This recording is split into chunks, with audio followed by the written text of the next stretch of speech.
Beyond Rome's northern frontier lived warrior priests who drank from human skulls and worshipped the wolf.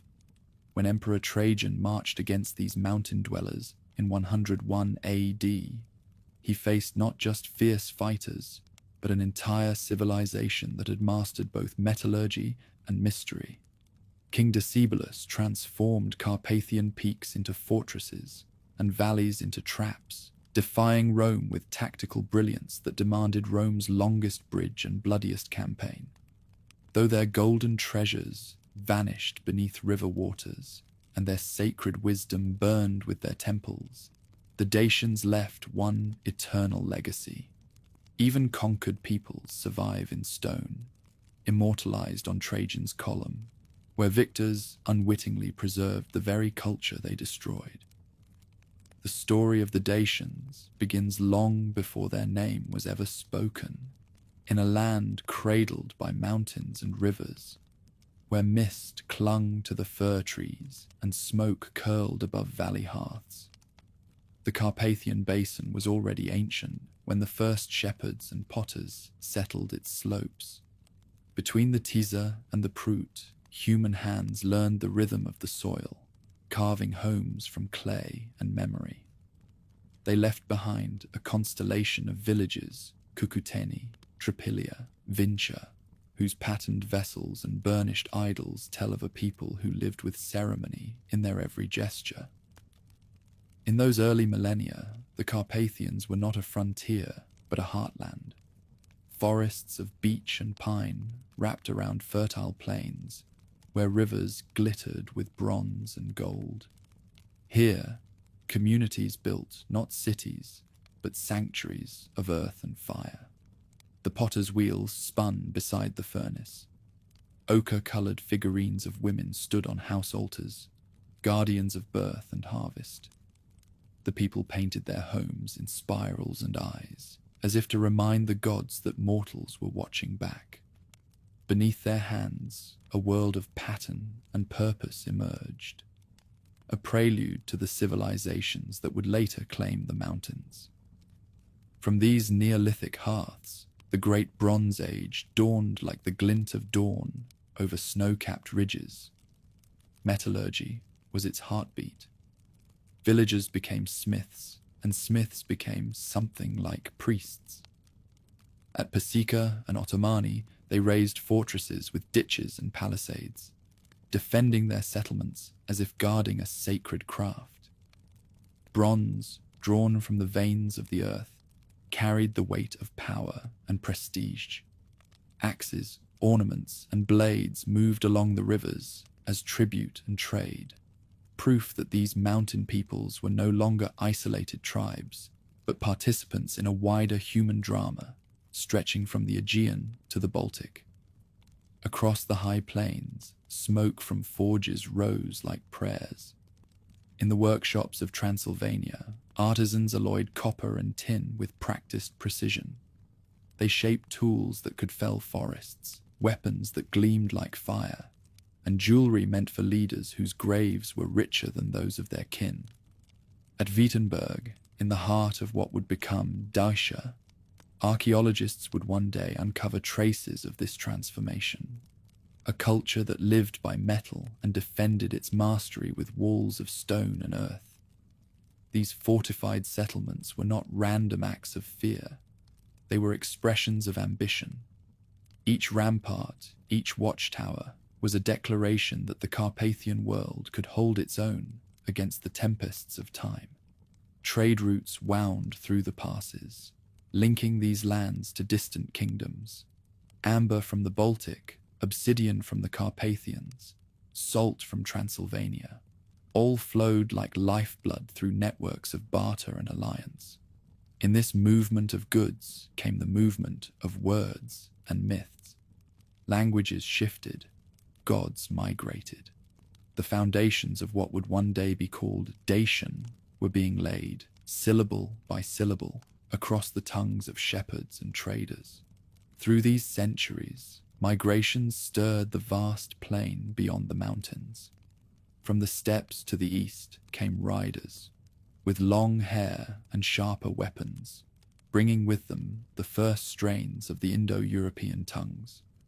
They were not conquerors in a single wave, but a slow tide that reshaped the landscape of peoples. Some merged with those already settled in the valleys. Others pressed further west. In the mingling of their blood and language arose new tribal identities, fragile, shifting, but persistent as the river stones that marked their boundaries.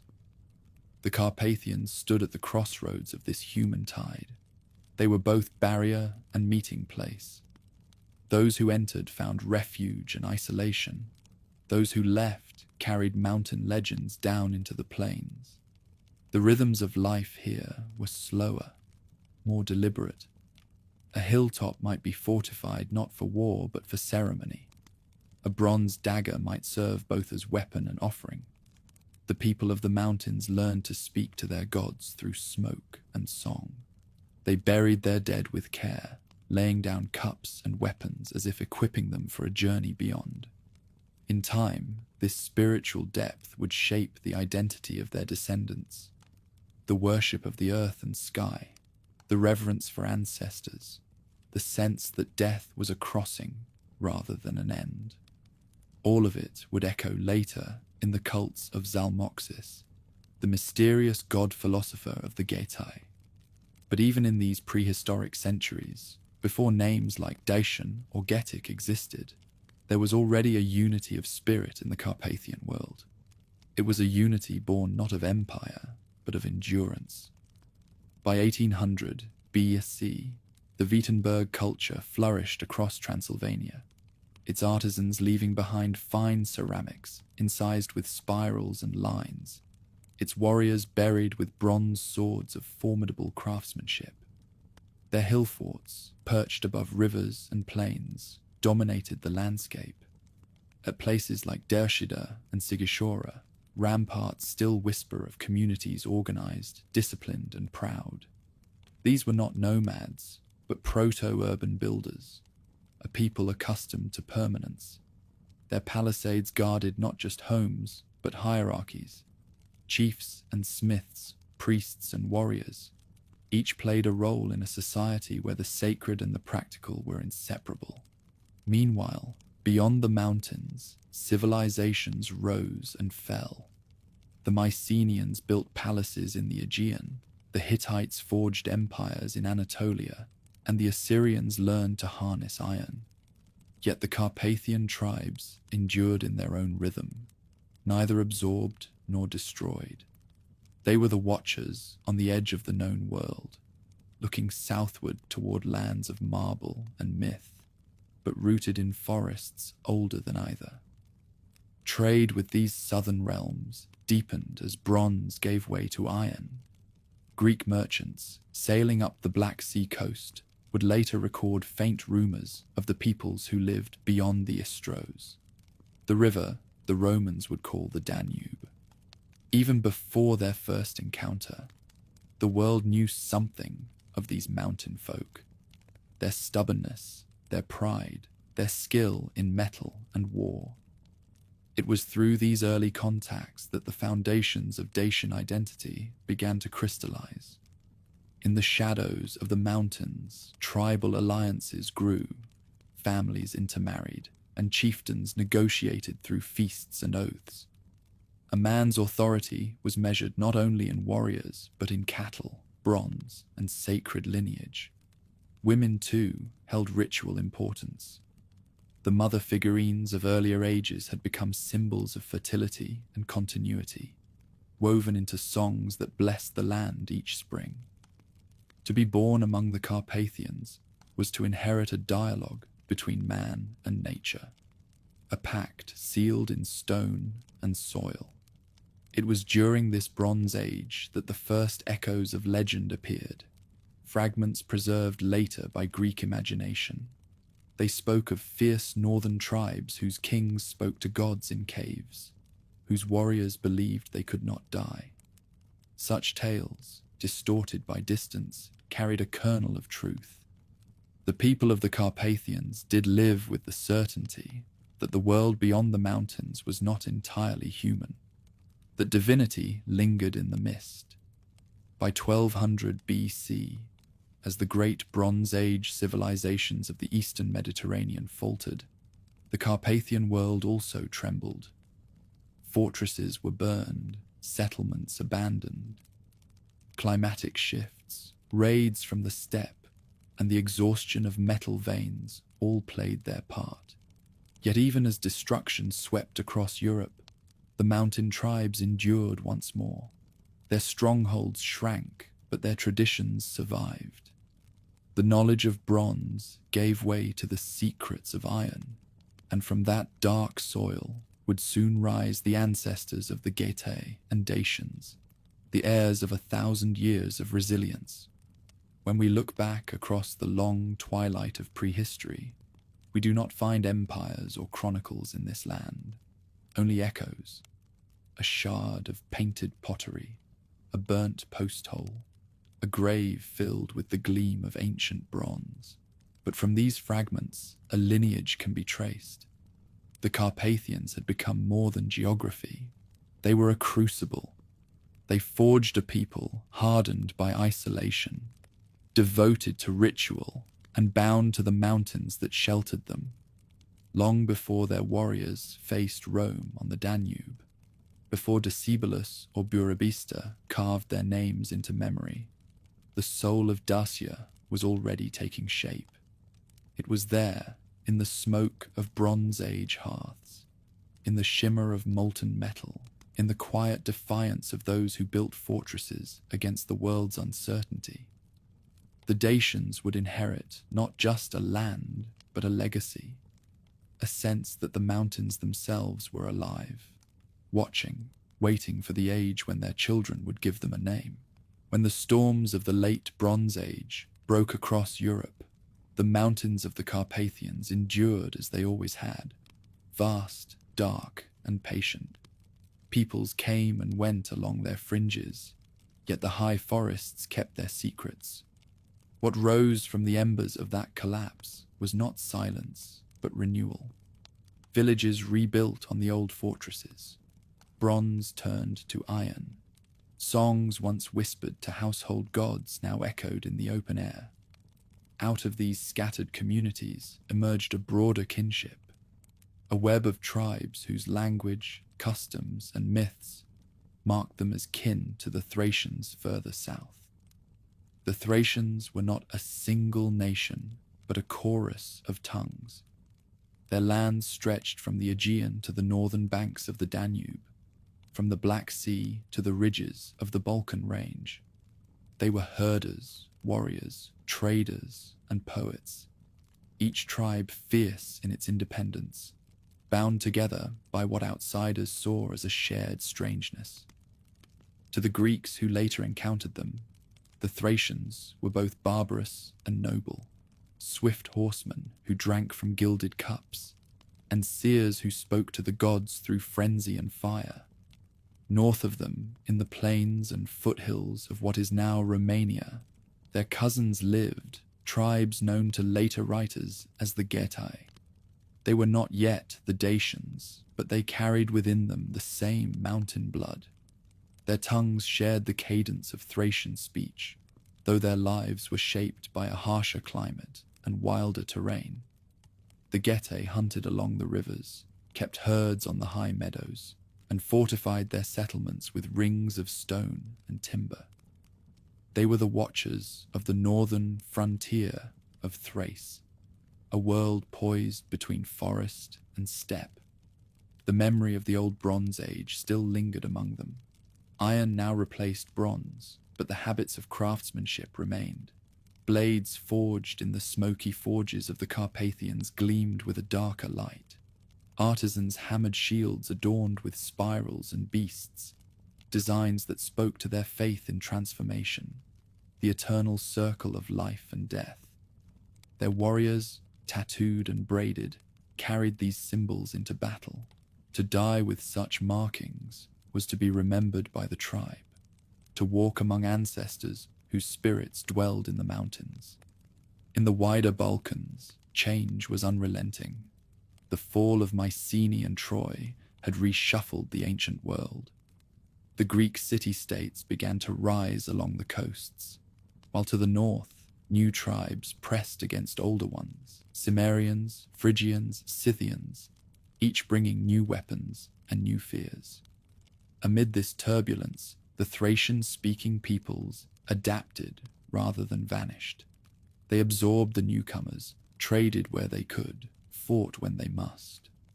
The northern tribes along the Danube learned to survive in the shadow of empires not yet born.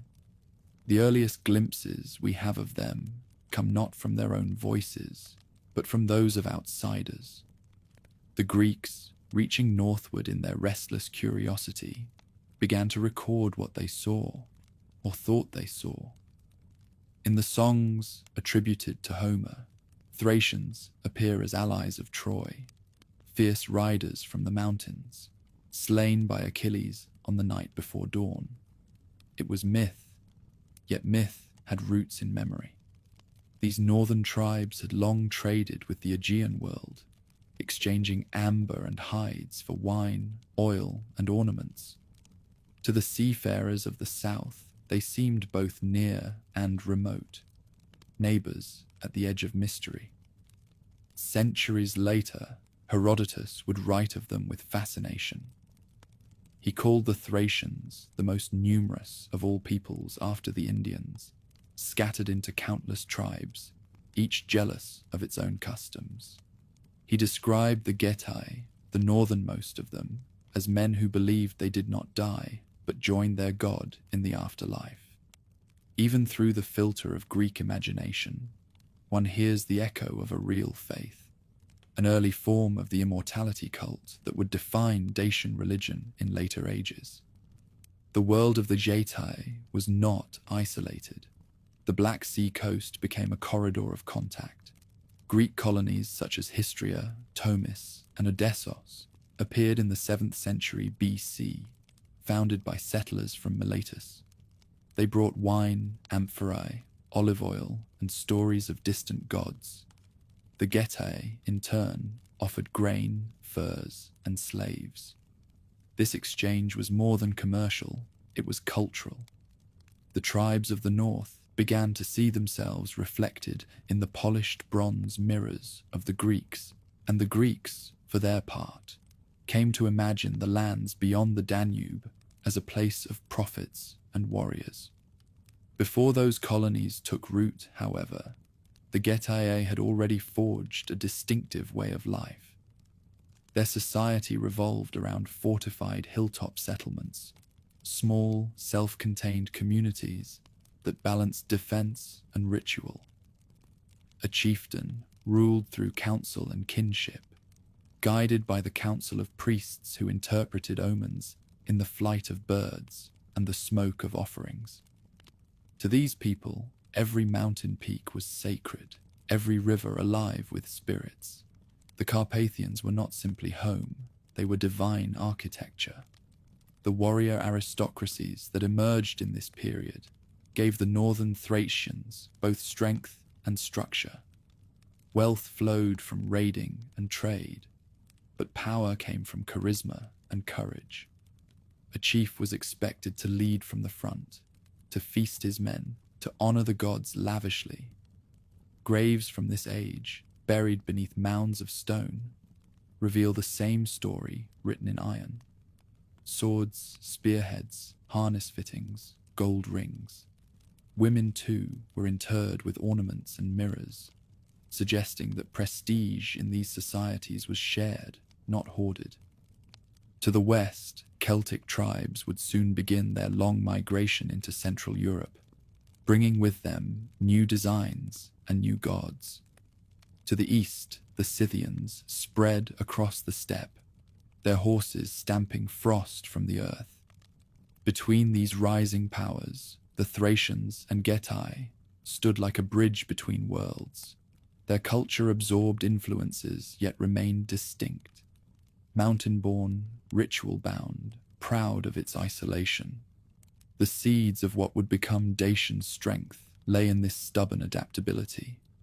It was in these centuries that a common identity began to take form.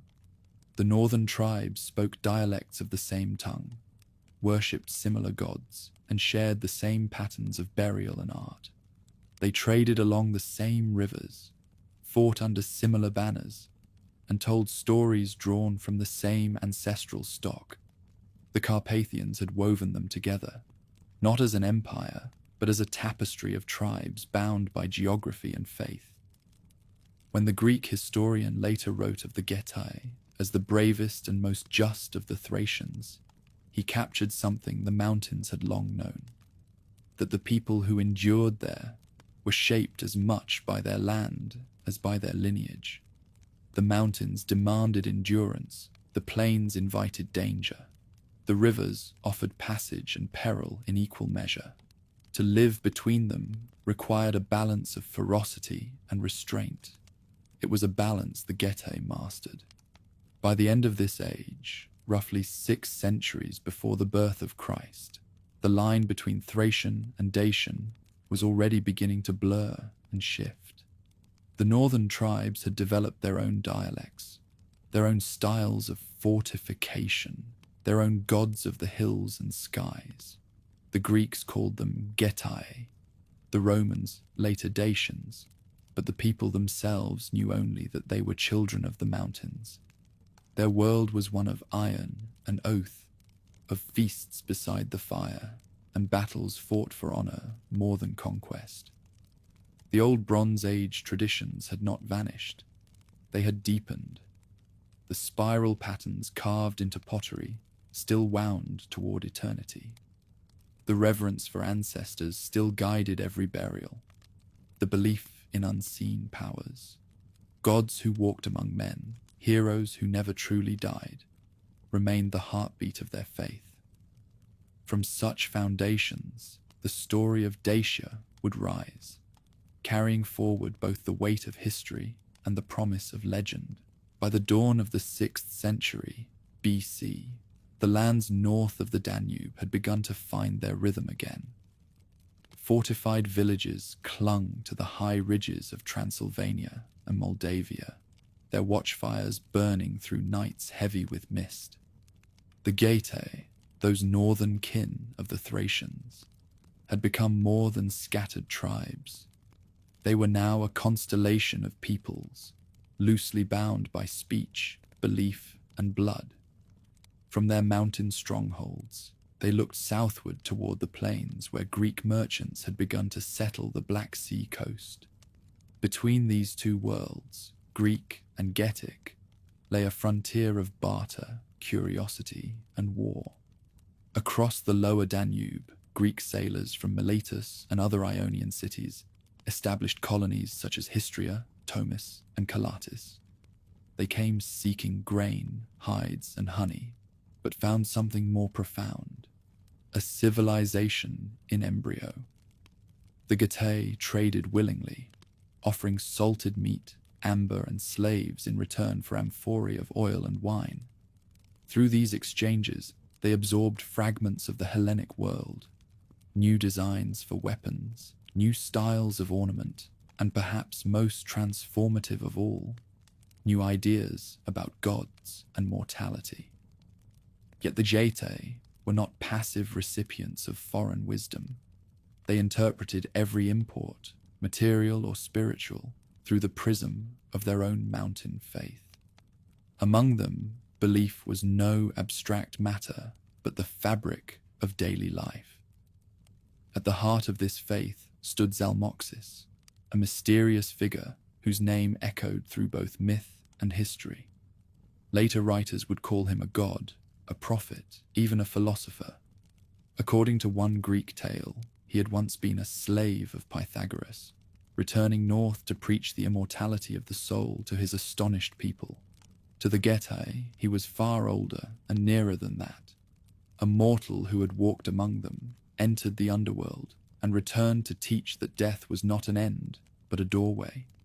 Each generation retold the story in its own voice. Some said Zalmoxis had vanished into a sacred cave in the mountains, living there as a hermit until lightning announced his ascension.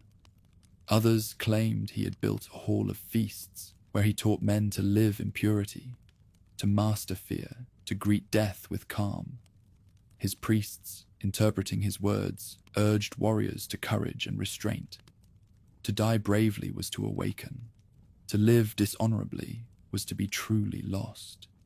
It was a creed that would make the Getae formidable opponents in every age that followed. Herodotus, who visited their world in the 5th century BC, wrote of them with astonishment. He described how they believed themselves immortal and sent messengers to their god by casting them upon the points of spears. Ritual sacrifice transformed into divine correspondence. To his Greek mind, it was barbaric mysticism. Yet within that rite lay a profound spiritual order, a conviction that life and death were threads of the same cloth. For the Getae, this belief was both comfort and weapon. A man who does not fear death cannot easily be conquered. Their settlements reflected this dual nature of piety and power. The hill forts of the Getae were more than refugees. They were statements of permanence. Built upon high plateaus and ridges, they commanded the valleys below. Inside their timber palisades, circular huts clustered around central sanctuaries. Smoke rose from altars where offerings of grain, wine, and the first fruits of the hunt were made to the gods. Warriors stored their arms beside sacred fires, and the boundaries between the religious and the political blurred completely. To rule among the Getae was to mediate between men and heaven. Southward, the Persian Empire began its vast expansion under Darius the Great. Around 514 BC, his armies crossed the Bosporus, marching into the Balkans in pursuit of the elusive Scythians. In his path lay the tribes of Thrace and the Getae. Herodotus tells us that while many submitted without resistance, the Getae alone dared to fight. Their king, remembered as Charnabon, mustered his warriors to face the invader. They were outmatched in numbers and arms, yet their defiance left an impression even on their conquerors. When they were finally subdued, Darius spared them, a gesture of respect for their courage. The encounter was brief, but it announced the Getae to history, mountain warriors whose faith made them fearless. After the Persians withdrew, the Getae recovered swiftly. Their autonomy deepened, their networks expanded.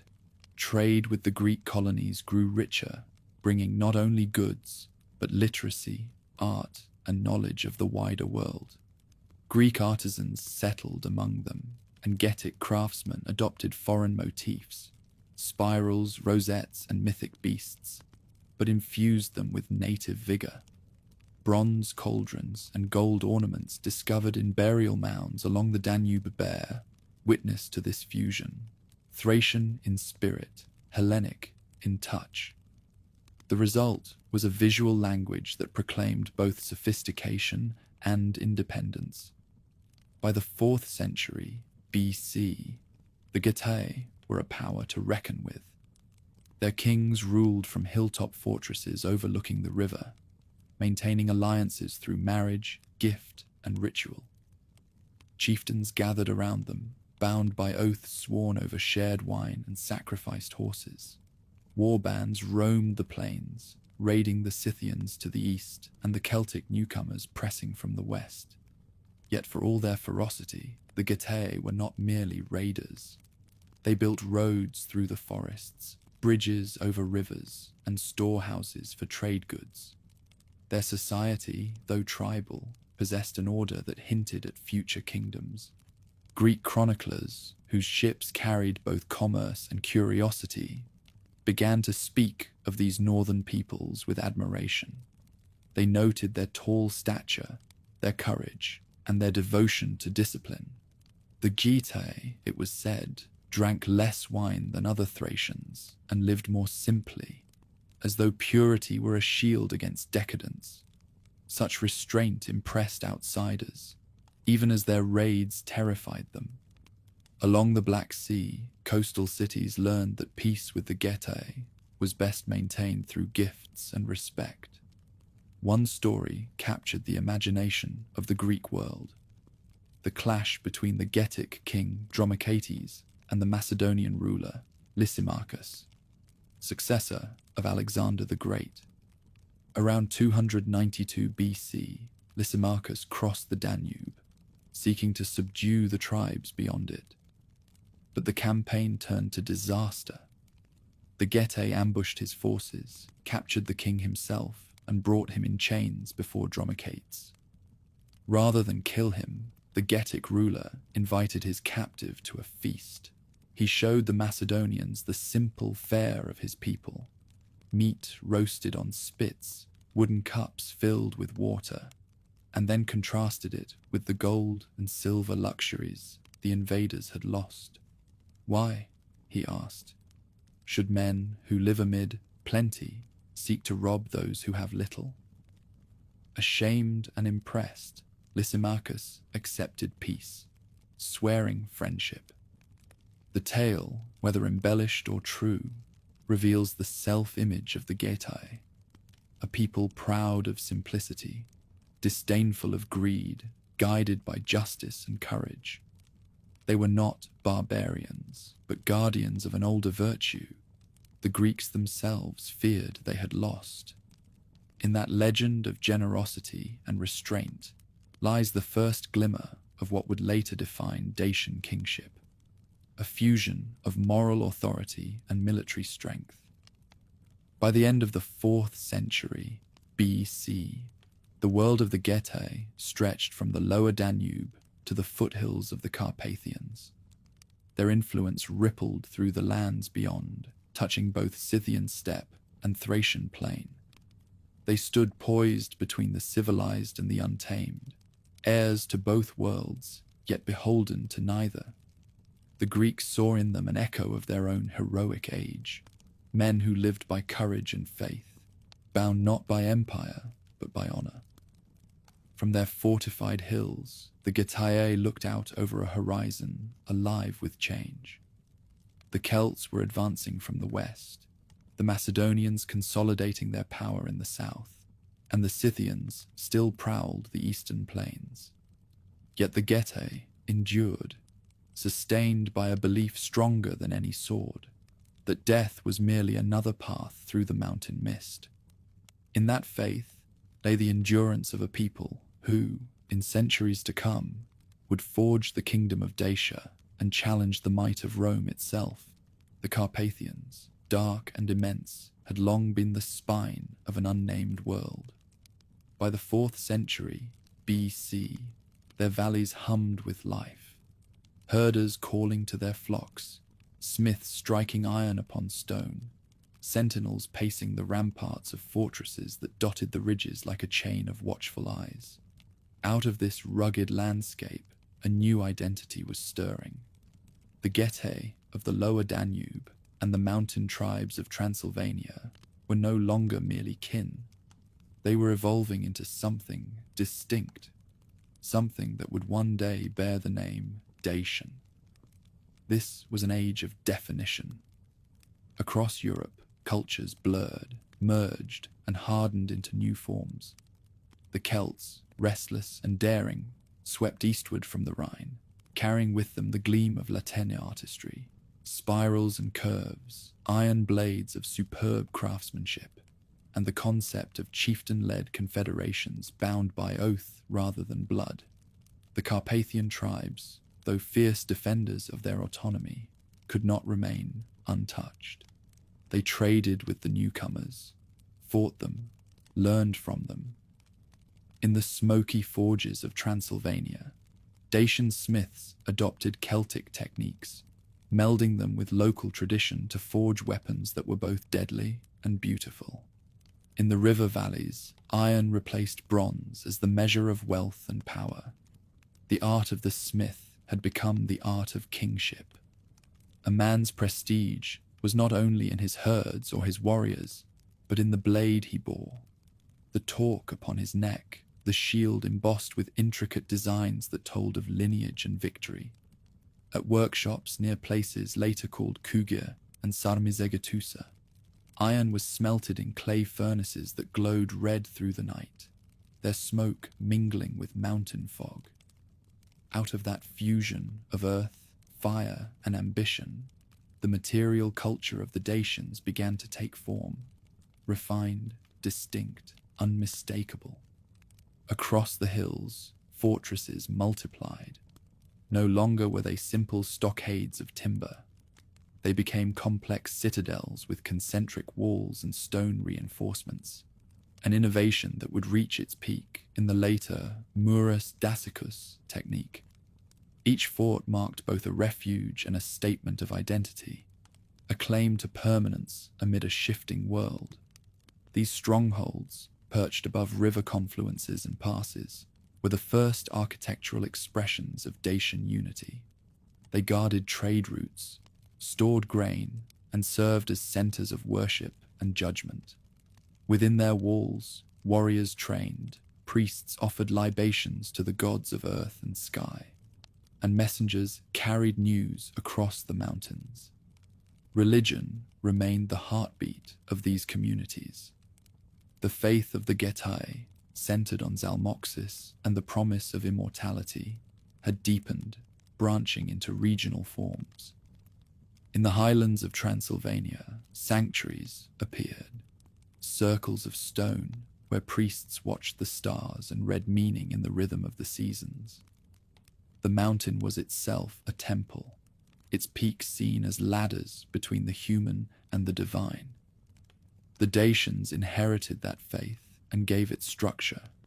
Priests, known for their austerity, guided kings and councils.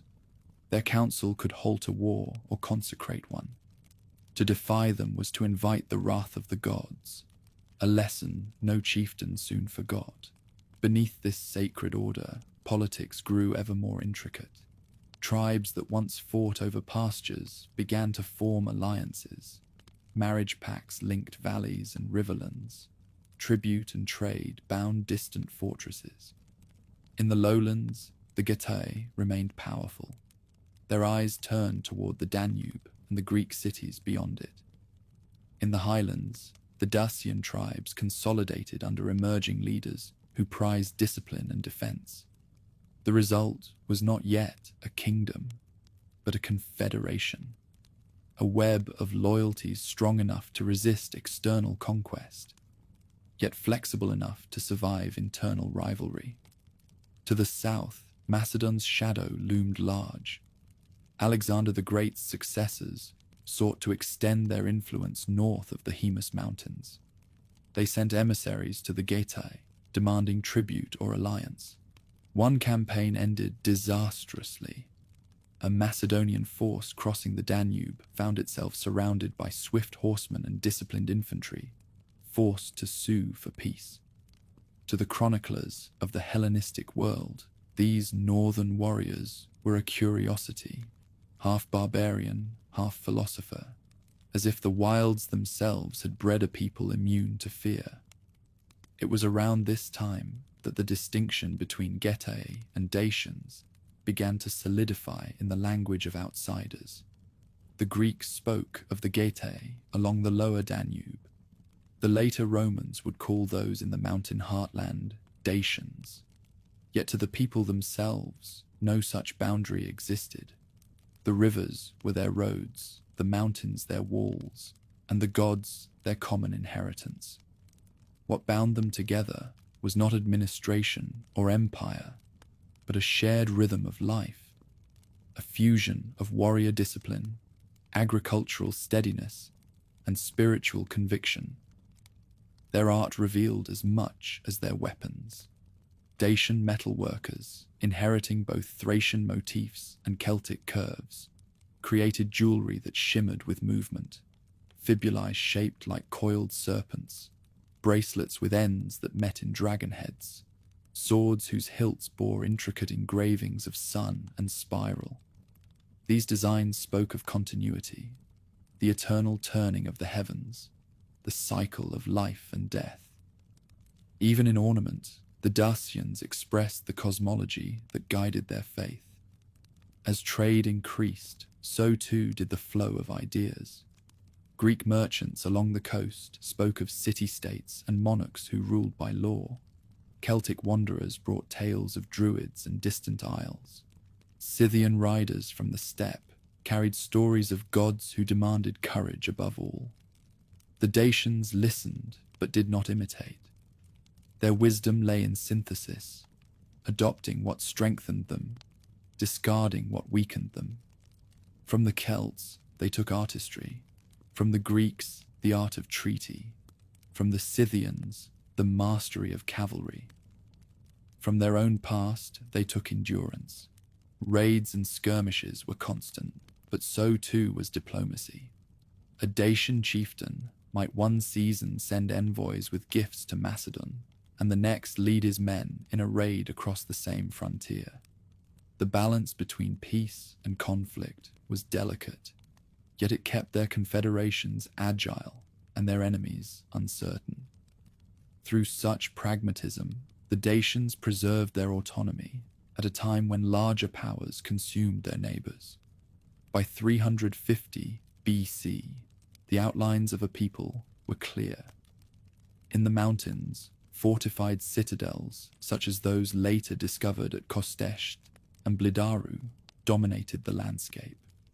Their walls, built with geometric precision, suggest centralized authority and skilled engineering, signs of a society already thinking beyond the tribe. At feasts, chiefs sat upon carved wooden thrones, drinking mead from horn cups as bards recited the deeds of ancestors who had stood against Persia, Scythia, and Macedon alike. This new confidence found expression in their rituals. Burial mounds grew grander and offerings to the gods more elaborate.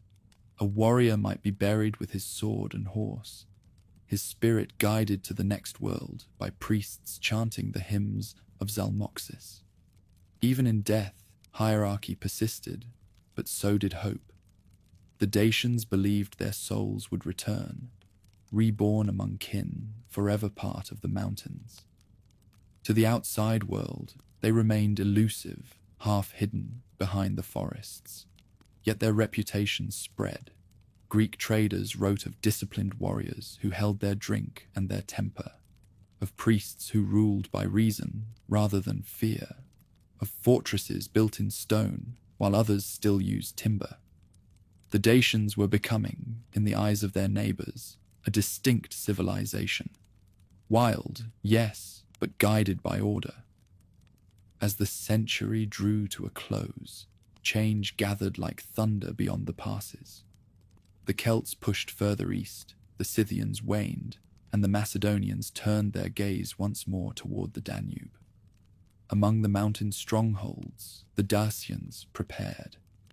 They had been shaped by centuries of blending, Thracian blood, Celtic craft, Scythian grit, and now stood ready to step onto the stage of history as a people united by both land and legend. Their time was coming. Soon kings would rise among them, men whose ambition matched the mountains they ruled. But before that age of empire, there was this, an awakening, quiet yet immense, as a nameless people began to call themselves one. In the forges of Transylvania and the temples of the high valleys, Dacia was being born. Once the sentinels of feuding tribes, the mountains now stood witness to the slow awakening of a nation. By the 3rd century BC, Dacia had found its heartbeat, a rhythm of forges, fortresses, and ambition. The Carpathians were no longer a refuge, they were an anvil. Every valley seemed alive with the clang of iron and the murmur of warriors drilling beneath the banners of new kings. Iron had changed everything. Once, bronze was a luxury, and strength came from numbers. Now mastery lay in fire. The smiths of the mountains were treated like prophets, their furnaces glowing through the night, while the wind carried the tang of ore. Out of those flames came curved falc's blades, lean and merciless. Men swore they were shaped after lightning itself, swift, blinding, impossible to parry. A Dacian warrior, blade in hand, felt himself part of a divine order, a servant of Zalmoxis whose courage was his prayer. Above the rivers, citadels rose from stone. The Murus Daciacus, perfected in this age, gave their strongholds a permanence rare among tribal peoples. Massive walls of limestone and timber, locked together in complex patterns, crowned the ridges of Transylvania. Each fortress was more than a refuge. It was a statement. Within those walls were granaries, sanctuaries, and workshops. At their gates, elders sat in council beside soldiers. Smoke from hearths and forges mingled in the air, blurring the line between daily labor and sacred act. Power had begun to consolidate. The days of scattered chieftains were fading, replaced by kings whose authority reached from valley to valley. One such ruler, remembered as King Orals, became a legend among his people. When his soldiers failed to stand against the Bastarnae, he condemned them not with death, but humiliation, ordering them to serve their wives as masters until their shame was washed away in victory. When the Bastarnae returned, the Dacians fought like men possessed, and the tale lived on as a parable of discipline reborn from disgrace. Farther north, Celtic tribes pressed toward the Carpathians, restless wanderers from the heart of Europe. At first, clashes were fierce. Raids, ambushes, and skirmishes fought over pastures and mines. Yet over time, hostility turned to exchange. The Dacians studied the newcomers' artistry and absorbed their techniques. From Celtic craftsmen, they learned finer ways to twist gold and carve designs into iron. Their own smiths transformed these lessons into something unmistakably Dacian. Torque necklaces ending in serpent heads, swords balanced for speed rather than weight, and shields that bore intricate spirals recalling both Celtic grace and Thracian power. Southward, Macedonia's grasp on the Balkans weakened. Successor kings of Alexander the Great struggled for dominance, and their wars sent ripples through the Danube frontier. Dacian emissaries, wary but curious, crossed into those lands of marble palaces and new gods. They returned with tales of decadence and decay, a world rich in art but poor in restraint. In contrast, the Dacians prized simplicity, clean lines, hard iron, steady hearts. They looked upon the feuds of the Hellenistic kingdoms and saw cautionary tales. Within their own lands, unity deepened. Fortresses were linked by routes that followed rivers and ridges, carrying messengers between distant citadels. At each capital, councils of elders met beside sanctuaries, where sacred fires burned continuously. Kings ruled, but priests of Zalmoxis remained the moral axis. They advised restraint when pride ran high, demanded purification before war, and warned that victory without justice invited divine ruin. Through their influence, Dacian kingship took on a spiritual gravity. A ruler was not merely a warlord, but a mediator between the living and the gods. In this era of consolidation, Rubabostes emerged as a figure of remarkable vision. He expanded his dominion from Transylvania's heart outward, uniting scattered tribes under a single banner. His campaigns against the Celts were remembered less for slaughter than for precision, swift strikes that asserted dominance without destroying the land. Rubabostes seemed to understand that power gained through ruin was fleeting. He built where others burned, binding his conquests through loyalty rather than terror. In the shadow of his reign, Dacian society flourished in subtle ways. The arts of carving and metalwork reached new heights. Artisans fashioned ritual vessels of bronze and gold, decorated with sunbursts and animal forms that mirrored celestial myths. Pottery, once coarse, became refined and symmetrical, its patterns echoing the geometry of fortress walls. Women of rank wore jewelry inlaid with coral and glass beads brought from distant coasts.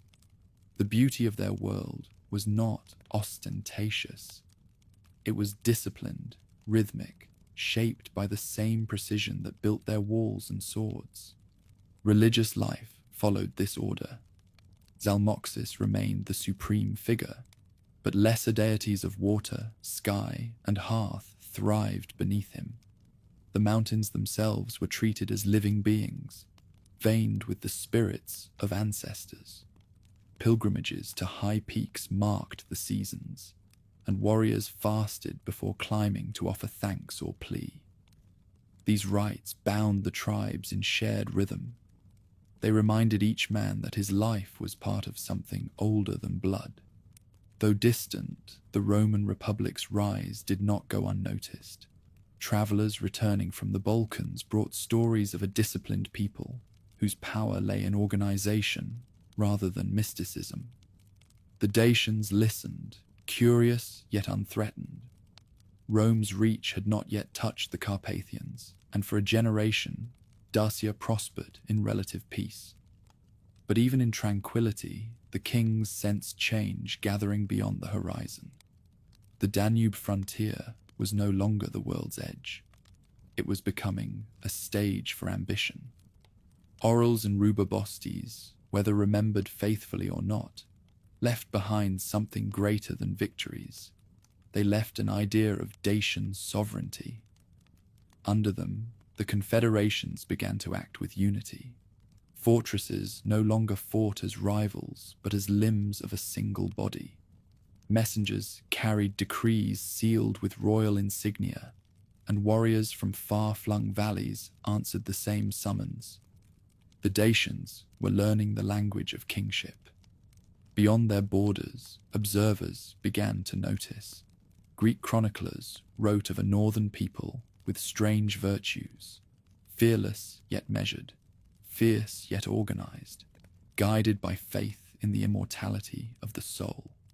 They saw in the Dacians a reflection of their own heroic past, a people still uncorrupted by wealth, still bound to the land and to gods who demanded courage above all.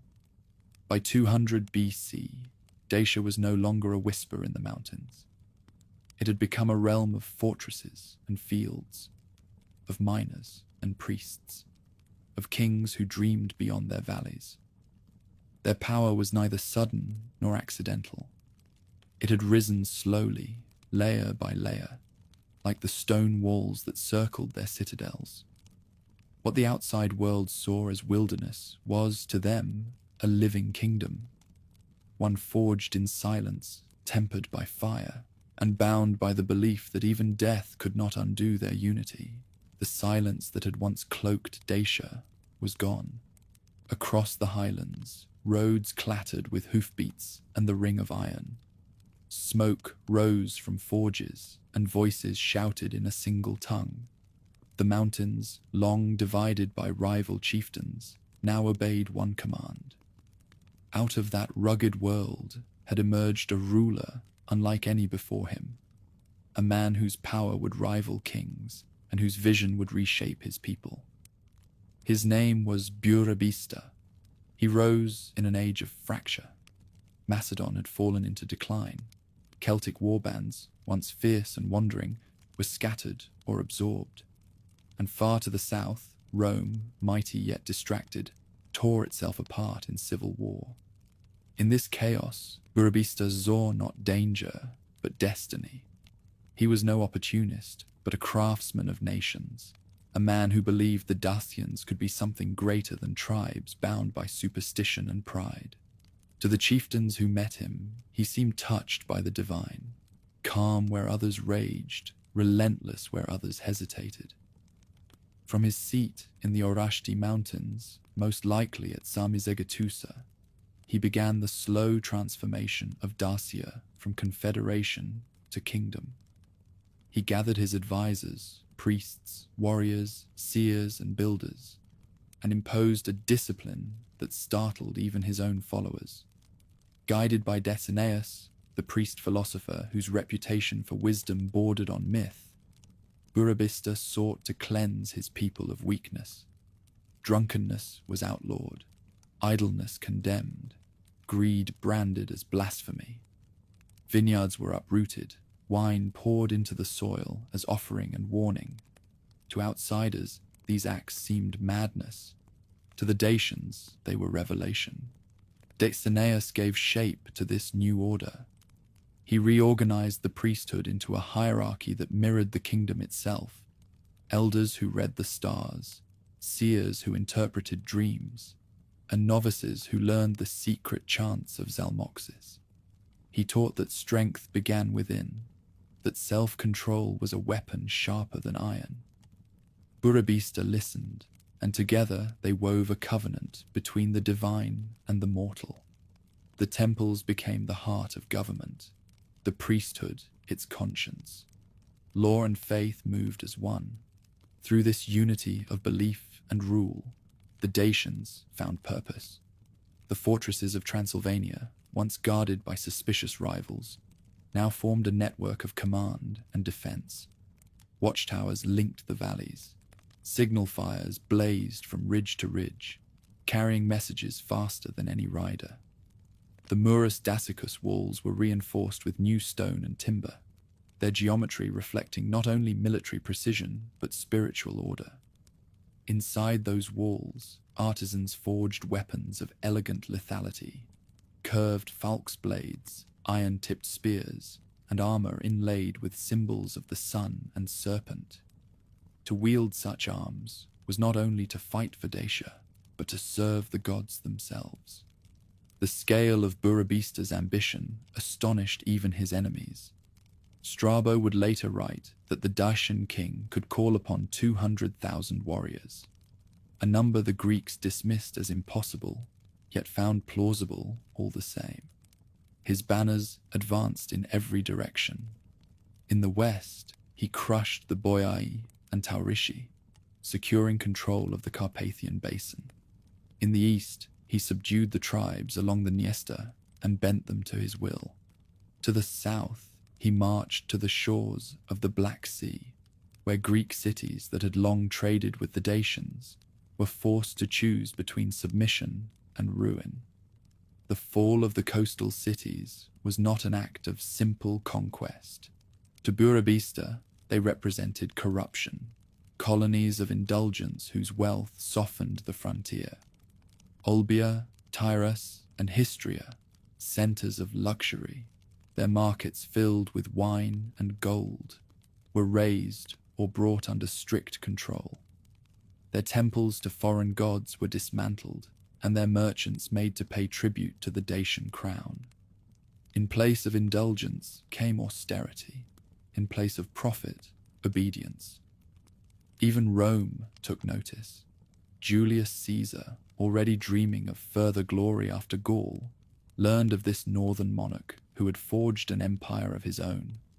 Reports from traders and scouts spoke of disciplined armies, fortified cities, and a priestly ruler who combined religion and strategy as if born for both. Caesar planned an expedition against him, perhaps to secure the Danube frontier, perhaps to eliminate a rival whose growing strength unsettled him. But before he could act, civil war erupted between Caesar and Pompey. The legions turned inward, and Burebista's northern empire continued unchallenged. Within Dacia, the transformation was total. Roads cut through forests where no path had been before. Bridges spanned rivers once impassable. Grain moved from the plains to the mountains, iron from the mines to the workshops, salt from Transylvania to distant allies. Yet what defined this new kingdom was not its economy, but its spirit. Every man was expected to live with the dignity of one chosen by the gods, every woman with the virtue of the earth that nourished them. The old cults of fertility and storm were folded into the greater worship of Zalmoxis, whose immortality promised not escape from death, but triumph over fear. The great fortress of Sarmizegetusa embodied this faith. Terraces carved into the mountain held temples aligned with the sun's rising, circles of stone that served as both observatories and sanctuaries. Priests in white garments studied the heavens, believing the stars recorded the will of the gods. Below them, soldiers drilled in courtyards where offerings burned before battles. Music and prayer mingled with the clang of training blades, and every ceremony reinforced the belief that to fight for Dacia was to act as an instrument of divine balance. But a realm born from discipline demanded perfect obedience, and Burebista's grip was unyielding. Chieftains who hesitated to bow were crushed. Fortresses that resisted were dismantled stone by stone, their leaders executed or driven into exile. Yet even his enemies could not deny the result. He had accomplished what centuries of kings had only imagined. A unified Dacia stretching from the Black Sea to the Middle Danube, from the Pannonian Plains to the forests of the north. By the late 40s BC, his kingdom rivaled the great powers of the Mediterranean. The Dacians had become a people of both faith and precision, soldiers who prayed before striking, artisans who treated beauty as a form of order, priests who guided rulers through visions. Their culture, once regional and rustic, now radiated confidence. Bronze cauldrons and golden bracelets bore designs of spirals and suns, the eternal symbols of Dacian harmony. They saw themselves as chosen, a people set apart, disciplined in body and pure in spirit. Yet even harmony can fracture under its own perfection. The moral severity that bound the kingdom also bred resentment. Some nobles whispered that the king had replaced freedom with sanctity, that his priests had become his spies. Others, weary of endless reform, longed for the revelry of earlier days. Still, few dared speak openly.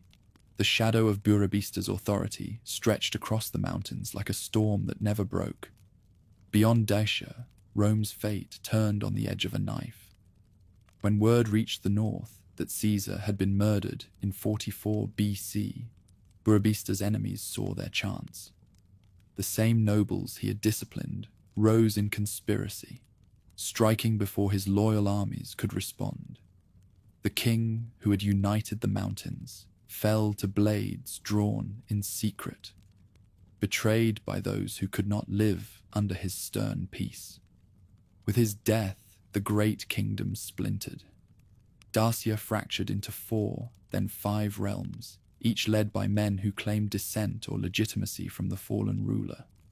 The roads he built remained, the fortresses stood, but the voice that had bound them was silent. Yet even in disunion, the memory of his reign endured. Burebista's achievement went beyond conquest. He had proved that the Dacians could be one people, strong, disciplined, and guided by faith, rather than chaos. He gave them a vision of kingship, not as domination, but as stewardship, of religion, not as superstition, but as structure. The mountains he ruled kept his spirit. The temples he raised kept his law. When later generations rebuilt the kingdom under new rulers, they did so in his image. In the silence that followed his death, the Dacians did not forget. They still told stories of the king who had forbidden wine and conquered cities, who had spoken with priests as equals and commanded warriors as brothers. Burebista had turned a land of fortresses into a realm of destiny. His reign ended in betrayal, but his idea endured, that a people who conquered themselves could stand against any empire. When Burebista fell, the echo of his reign rolled through the mountains like distant thunder. His empire had been carved from faith and fire, held together by a single will. Without him, that will dissolve. The unity he had forged splintered into rival courts and wary alliances. Kings rose from among his former generals and governors, each claiming to carry his legacy, each guarded by their own stronghold. Dacia had not vanished, but it had fractured. The first decades after his death were years of uneasy survival. 4 kingdoms emerged at first, later 5, their borders shifting with every feud. In the east, the descendants of Rubabostes held sway along the Siret. In the south, near the Danube, other chieftains commanded the valleys that overlooked Rome's frontier. In Transylvania, the mountain fortresses clung to their independence with iron stubbornness. None possessed Burebista's authority, yet all borrowed his language of kingship, speaking of unity, invoking Zalmoxis, and building walls in imitation of his citadels. Among these rulers, the names of Dicomes, Commosicus, Scorilo, and Duras survive in fragments of Roman record. They ruled not empires, but memories. Each sought to hold together a portion of the old realm through diplomacy, religion, or war. Commosicus, remembered as both priest and king, kept alive the spiritual discipline of Decianus, teaching that order must outlast power. Scorilo, later in the line, tried to steer between hostility and alliance with Rome, recognizing that the southern empire was now too vast to ignore. For the Dacians themselves, the age was one of endurance rather than conquest. The roads built under Burebista still ran through the valleys, carrying merchants and messengers, but where once they had bound provinces, they now marked borders between rival thrones. The great sanctuaries still gleamed on the ridges, yet their fires burned for different gods or different kings. And yet, despite all division, the people kept calling themselves one. The idea of Dacia, once spoken, refused to die. Beyond the mountains, the world changed. The Roman Republic collapsed into monarchy. Augustus, master of the Mediterranean, reorganized the provinces along the Danube, establishing Moesia as a buffer against the north. Roman forts appeared where the river bent, manned by legions whose banners glittered in the sun. Traders followed the soldiers, bringing glass, wine, and coin to the frontier towns. To many Dacians, this was not invasion, but temptation. They traded livestock and salt for silver, learning Roman ways, even as they swore never to bow to Roman rule. Skirmishes flared and faded like sparks on the frontier. Dacian raiders crossed the river under cover of night, seizing goods and prisoners. Roman generals responded with punitive expeditions that burned villages before withdrawing to their side of the Danube. These clashes taught both sides respect. The Romans found that the Dacians did not scatter like other tribes. They counterattacked with discipline, vanishing into forests that swallowed entire legions. As Rome consolidated its empire, the Dacians consolidated their resilience. They built new fortresses in the Transylvanian highlands, stone citadels at Kostest, Blidaru, and Piatra Roșie, each commanding the passes into the heart of the mountains. Within their walls lived communities of soldiers, smiths, and priests, bound together by a shared sense of destiny. The architecture of these fortresses, with their distinctive Murus Dacicus walls, bore the mark of continuity from Burebista's time, a statement that even in disunity, their civilization remained intact. Religion, too, endured. The cult of Zalmoxis adapted to the age of uncertainty. Priests preached that the god's realm lay beyond death and division, that Dacia would rise again when its people remembered who they were. Offerings continued at mountain shrines, grain, wine, iron tools, and sometimes it was whispered, the blood of captives. Yet this faith was no longer centralized. Every kingdom had its own priestly circle, its own interpretation of the divine law. The Dacians were many voices speaking the same language, each insisting it spoke most clearly. The Romans, watching from the Danube, understood both the danger and the opportunity. They sent envoys bearing gifts to certain kings, securing alliances against others. For a time, this policy of balance kept the frontier quiet. The Emperor Augustus preferred negotiation to endless war, and Dacian kings accepted gold in return for peace. But gold could not buy pride. Raids resumed whenever Rome appeared weak, whenever famine or ambition stirred the tribes. By the middle of the 1st century AD, new leaders emerged among the Dacians who began to dream again of unity. Scorillo, perhaps a descendant of Burebista's house, ruled from the mountains with cautious dignity. He maintained uneasy diplomacy with Rome, sending envoys to the emperors Tiberius and Claudius, trading iron for luxury goods and keeping his warriors ready. His successor, Durus, inherited a kingdom weary of restraint.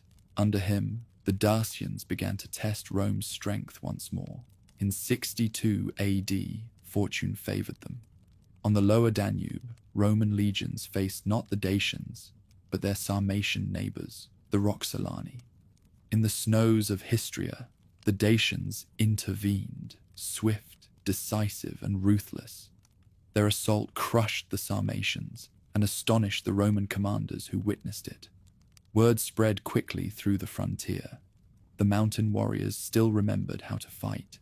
The victory revived their confidence and rekindled the dream that Dacia could once again rise united. The years that followed were restless.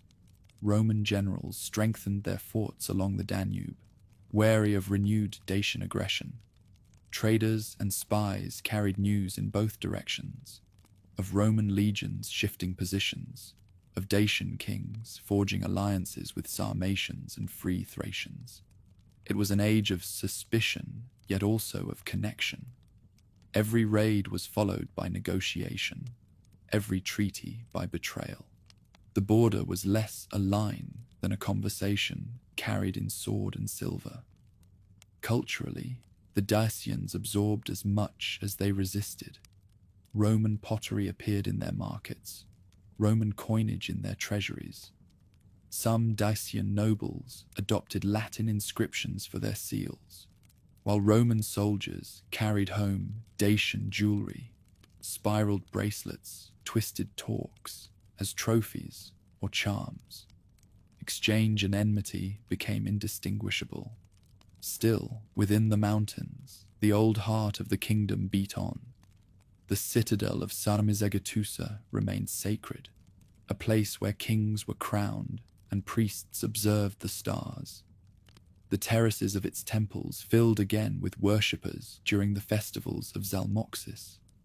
At night, the sound of horns echoed across the valleys, a reminder that the Dacians had not forgotten Burebista's vision. But unity required more than memory. It required a leader capable of imposing it. None of the kings who followed possessed that combination of charisma and conviction. Their rule kept Dacia alive, yet not whole. They guarded the flame, but could not make it blaze. By 80 AD, the Roman Empire had reached the height of its power.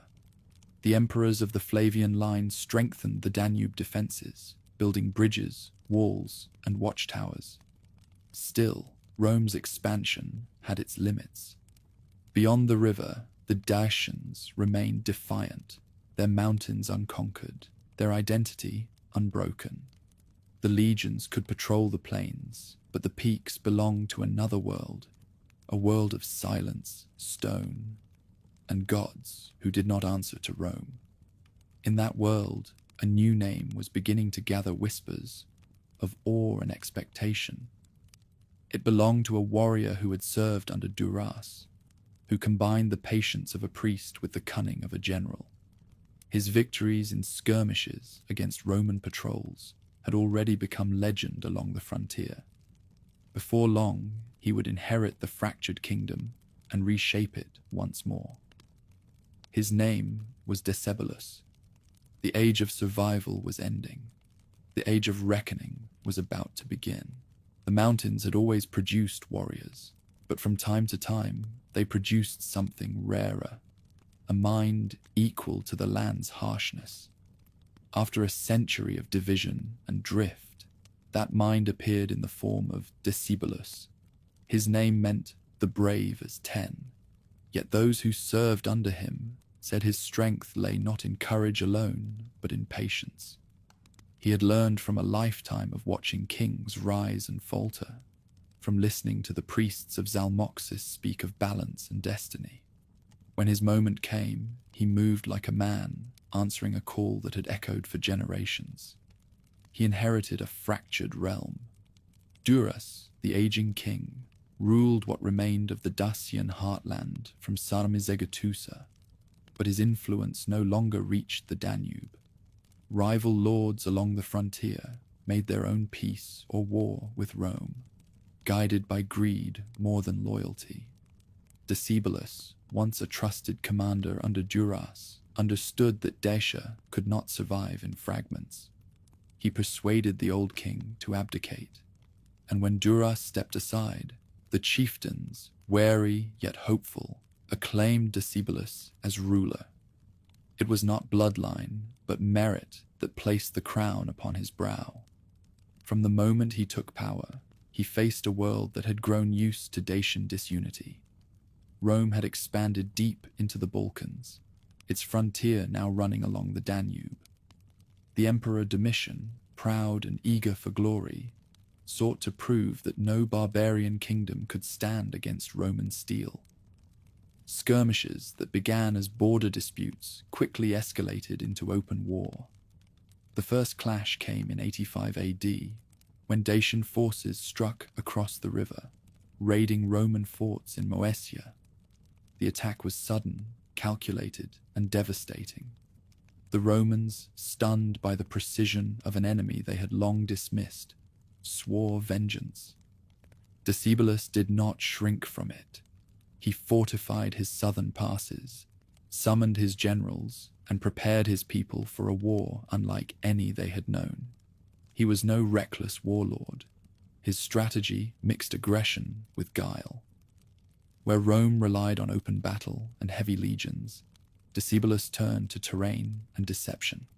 His fortresses, Kostesht, Blidaru, Piatra Roshi, became engines of endurance. Paths through the forests were camouflaged, rivers diverted to confuse scouts, and signal fires linked every ridge from Transylvania to the Danube. The Dacian king had turned his country into a weapon. The first major confrontation came the following year, at Tapai. Cornelius Fuscus, commander of the Roman forces, led a massive army northward through the Iron Gates, confident of an easy victory. Decebalus met him in the narrow defile, where mountains hemmed the road like jaws. The Dacians struck from both slopes at once, arrows, stones, and spears raining upon the legions. In the chaos, Fuscus was surrounded and killed, his eagle standard captured. The victory electrified the mountain kingdom. For the first time in living memory, Dacia had humbled Rome. The triumph carried a message far beyond the battlefield. It was said that Decebalus sacrificed no prisoners, that he burned incense to Zalmoxis and gave thanks to the spirits of the land instead. Rome fought for empire. Dacia fought for meaning. That difference would make the struggle endure for decades. Domitian, enraged, sent new armies north. The next years were a blur of raids and reprisals. The Romans struck deep into Dacia, burning villages and looting sanctuaries, only to find themselves harried and cut off in the forests. Decebalus shifted his tactics with uncanny precision, avoiding decisive battles, drawing his enemies into exhaustion, then striking where least expected. He seemed to know the movements of Roman columns before their commanders did. Later, historians suspected spies among the Roman officers. But the truth was simpler. Decebalus understood how Romans thought. In 88 AD, the tide turned again. The Roman general Tetius Julianus advanced into Dacia with a reorganized force. At the Second Battle of Tapai, the legions broke through the Dacian defenses and forced Decebalus to retreat into the mountains. Yet even in defeat, his retreat was deliberate, a retraction, not a rout. He fortified Sarmizegetusa anew, rebuilt the lines of defense, and sent envoys to parley. Domitian, weary of the endless campaign and facing revolts elsewhere in the empire, accepted negotiation. The treaty that followed in 89 AD was a curious document, part humiliation, part triumph. Rome demanded Dacian submission, yet the terms betrayed who truly held the advantage. Decebalus remained on his throne, recognized by the emperor as a client king. Rome agreed to pay annual subsidies and provide engineers and artisans to rebuild Dacian fortresses. The gesture was meant to ensure loyalty. Instead, it armed Dacia with Roman knowledge. Decebalus accepted the treaty with solemn gratitude, concealing the spark of irony in his eyes. He had won peace without surrender. Under that uneasy peace, Dacia recovered. The king used Roman gold to fortify his realm, turning Sarmizegetusa into a mountain capital of startling sophistication. New walls rose in concentric rings. Aqueducts carried water into cisterns. Workshops hammered bronze and iron into weapons of exceptional quality. Roman engineers, sent to supervise construction, marveled at the precision of Dacian craft. Some remained even after their duties ended, finding in the mountains a quiet order that Rome's cities no longer offered. Decebalus governed with both gentleness and resolve. He rewarded those who served with loyalty, yet punished betrayal without hesitation. Envoys from neighboring tribes, Sarmatians, Bastarnae, and even Scythians, visited his court, offering alliance or tribute. He played them as a chess master plays pieces, ensuring that none could threaten him alone. His brother, Diegis, served as co-commander, loyal and capable. Together they embodied balance, Decebalus the strategist, Diegis the warrior. Despite the outward calm, everyone knew the peace could not last. Rome did not tolerate equals, only subjects. Each year, the subsidies flowed northward, and each year the Senate grumbled that the payments fed an enemy rather than pacified a friend. The empire's pride could not bear the thought that beyond its frontier stood a king who had humbled its legions. Decebalus, for his part, prepared for the reckoning he knew would come. He built new fortresses in the western hills, trained cavalry in Scythian tactics, and forged alliances with distant tribes who also feared Roman advance. Yet he did not rush toward war. He ruled for more than a decade, restoring the economy, strengthening the priesthood, and fostering a sense of purpose among his people. To them, he was not merely a monarch, but a restorer, the one who had revived Dacia's pride after generations of decay. Songs of his deeds spread through the valleys, mingling history with prophecy. It was said that when he prayed to Zalmoxis, thunder answered. As the century drew to its end, Rome found new leadership in Emperor Nerva and then in Trajan, a soldier of rare skill and patience. The empire's attention turned once more to the north, to the mountain kingdom that refused to kneel. Decebalus watched the Danube quietly, knowing what was coming. He had bought time, but time was all he had bought. By 96 AD, Dacia stood ready, its walls rebuilt, its armies drilled, its faith unshaken. The mountains waited with their ancient stillness, and the rivers whispered of another reckoning. Decebalus had turned survival into strategy, humiliation into power. Now he would face the empire that claimed dominion over the world. Morning mist rolled through the passes of the Carpathians, softening the stone walls and making the pines shimmer like steel. From the hilltop citadels, the Dacian sentries could see it, the slow, deliberate movement of Roman legions across the plain below. Lines of red standards pierced the haze, and the gleam of armor caught the pale sun.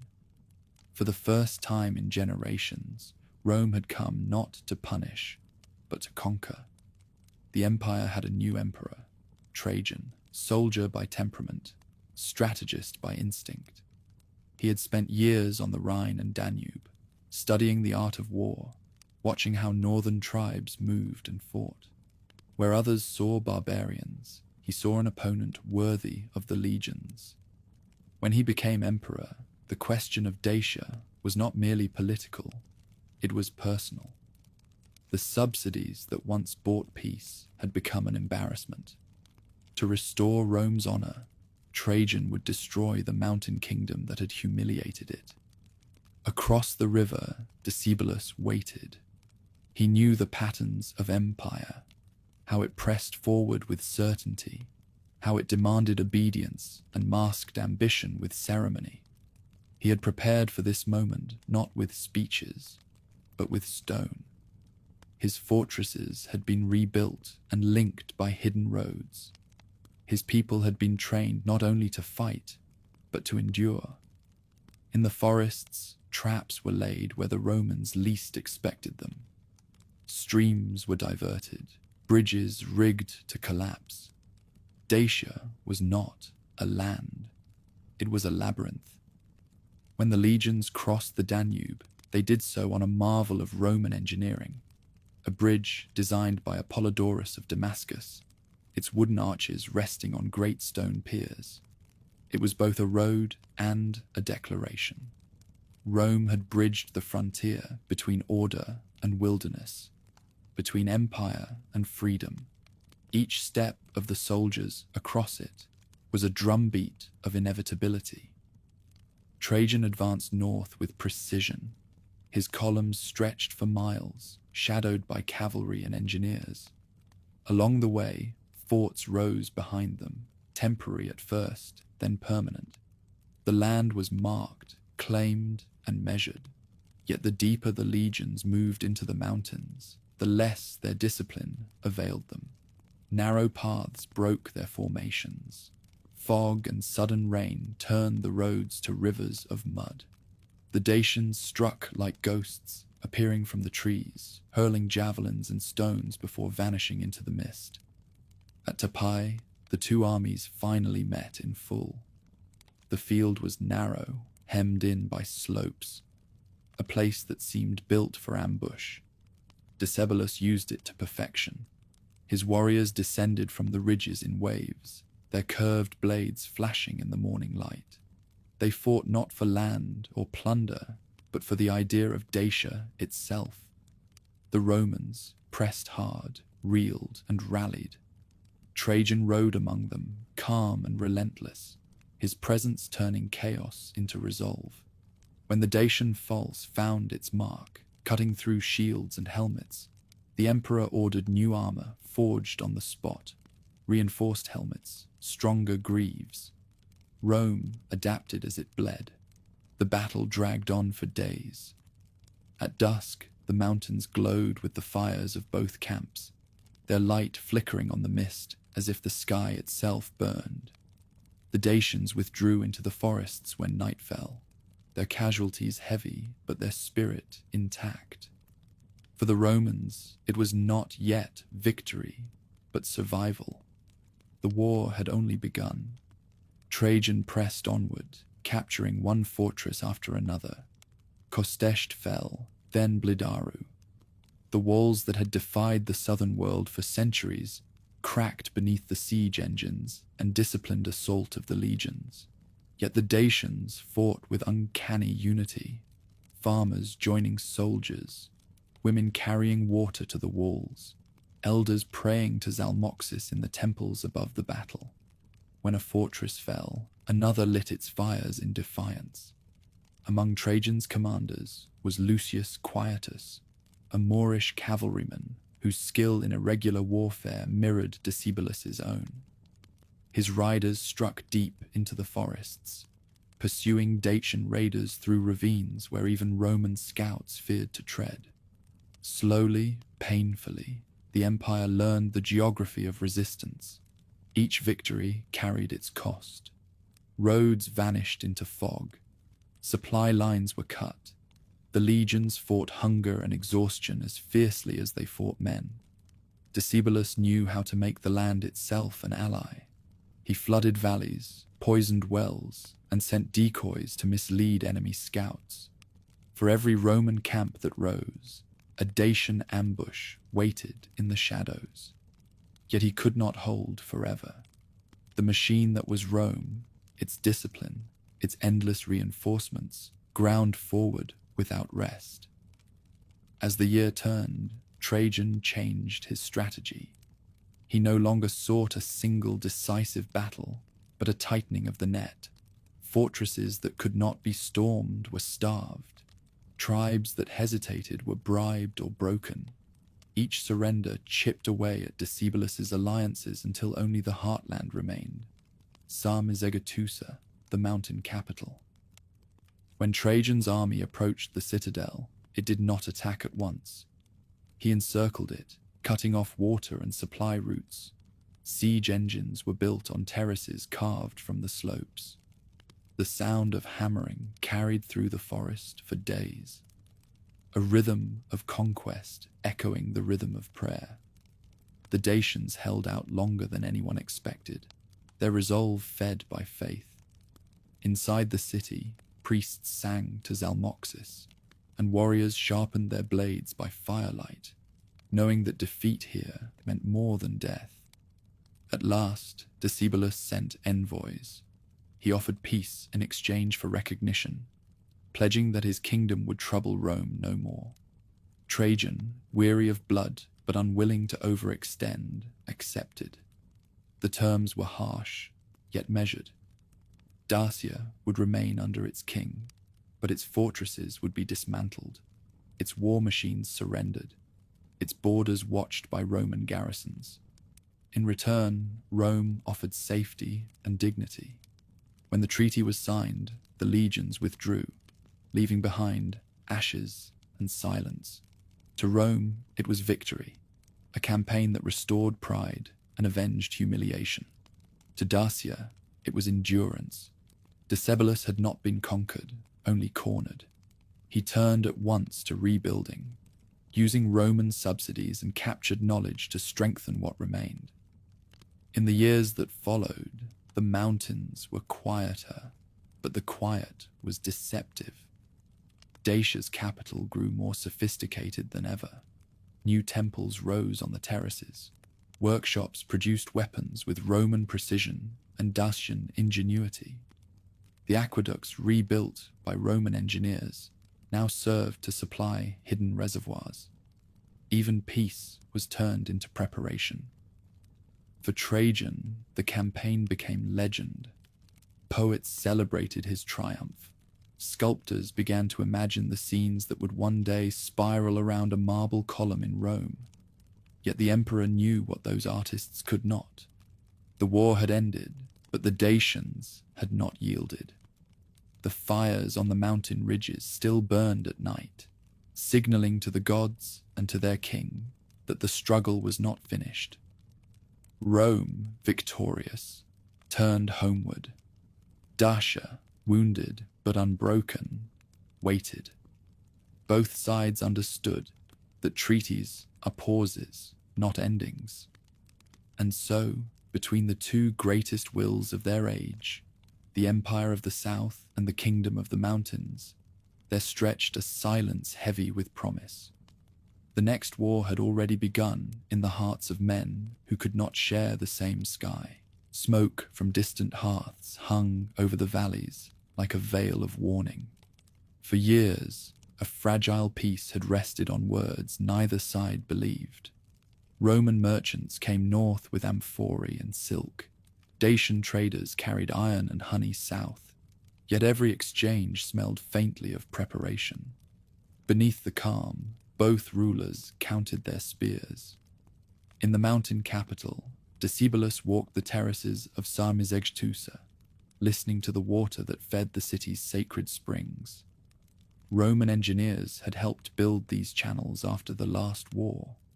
Now he ordered them mapped in secret. Peace, he told his council, was only the interval between sieges. His artisans reforged the old weapons. His scouts rode the frontiers. His priests spoke of destiny unfulfilled. Far to the south, Trajan studied those same ridges from the banks of the Danube. Reports from his envoys spoke of fortresses rebuilt under the guise of repair, and of Roman deserters sheltered in the Dacian hills. He could forgive deception less than defeat. What Rome called rebellion, he called necessity. What Decebalus called preparation, he named treason. Both men understood that their next meeting would decide whose order the world would follow. When the emperor finally gave the signal, the Danube bridge of Apollodorus shuddered beneath the weight of empire. Legion after legion crossed its arches, Spaniards with their short swords, Syrians with bows, engineers dragging siege towers behind teams of oxen. Drums marked the pace. Priests scattered salt before the columns. The river that had divided civilization from wilderness became a road of conquest. In Dacia's foothills, alarm horns echoed from peak to peak. Villagers fled into forests, driving their herds before them. Messengers rode through night fog toward the royal citadel. Decebalus answered with calm precision. The passes were to be trapped, the rivers dammed, the paths erased. "We will not meet Rome on her own ground," he told his captains. "She must lose herself in ours." Rain accompanied the invasion. Mud clogged the Roman wheels, and fog swallowed the banners. From behind curtains of pine, Dacian archers released volleys that seemed to come from the forest itself. A convoy vanished in a ravine, its escort cut down before they could form ranks. Every step forward required a road. Every road required an army to guard it. Rome advanced, but the advance felt like drowning. Trajan answered with patience. Rather than chase phantoms, he built permanence. Each camp became a fort, each fort a signal of possession.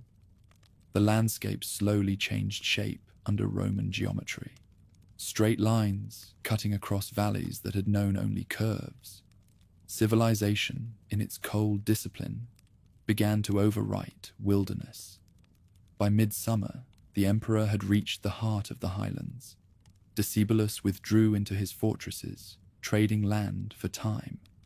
In the chaos of one skirmish, the Romans captured Basilis, a confidant whose knowledge proved fatal. Promised his life, he revealed the secret network of aqueducts that fed the Dacian capital. What he betrayed was not just a defense, but a lifeline. Once Trajan's engineers diverted those channels, the siege turned from struggle to starvation. Springs dried, and the sacred fountains in the temple courtyards fell silent. Without water, the city could not stand. Yet surrender never came. Men carried skins of rainwater up the slopes. Women fought beside them on the walls. Priests sang to Zalmoxis, their voices hoarse from smoke. Every night, flames painted the clouds red above the mountains, and still the horns of defiance sounded from the citadel. Inside those walls, Decebalus moved among his people quietly, bandaging wounds, sharing food, promising nothing except that they would meet their ancestors unashamed. Armor had lost its meaning. His strength was in composure. When the final assault breached the outer defenses, he ordered the temples burned so that no Roman hand could desecrate them. At dawn, the last gate fell. Roman standards climbed the terraces as if ascending an altar. Behind them came fire, controlled, methodical, merciless. Sarmizegetusa, the sacred heart of the mountains, became a furnace. Amid the chaos, Decebalus slipped away with a handful of riders. They carried neither treasure nor prisoners, only the remnants of their nation's pride. For days the pursuit continued through forests thick with mist. The emperor wanted the Dacian king alive. Triumph demanded a captive. Scouts followed hoofprints that vanished in rivers, trails that ended in thin air. At last, on a hillside above the Sargetia, they caught sight of him. Surrounded, he drew his dagger, murmured a prayer to the god who promised immortality, and ended his life before any soldier could claim the glory. The Romans halted in awe. Even in defeat, he commanded respect. Soon afterward, the empire claimed not only his body, but his legend. A captured servant revealed the hiding place of the royal treasure, gold and silver buried beneath the river's bed, concealed by dams and reeds. Roman divers drained the water, lifting glitter from the mud as if plundering the veins of the earth itself. Those riches would fund monuments that still gleam in marble, forums, arches, and the column that spirals through eternity with the story of Dacia carved upon its skin. In the provinces, celebration erupted.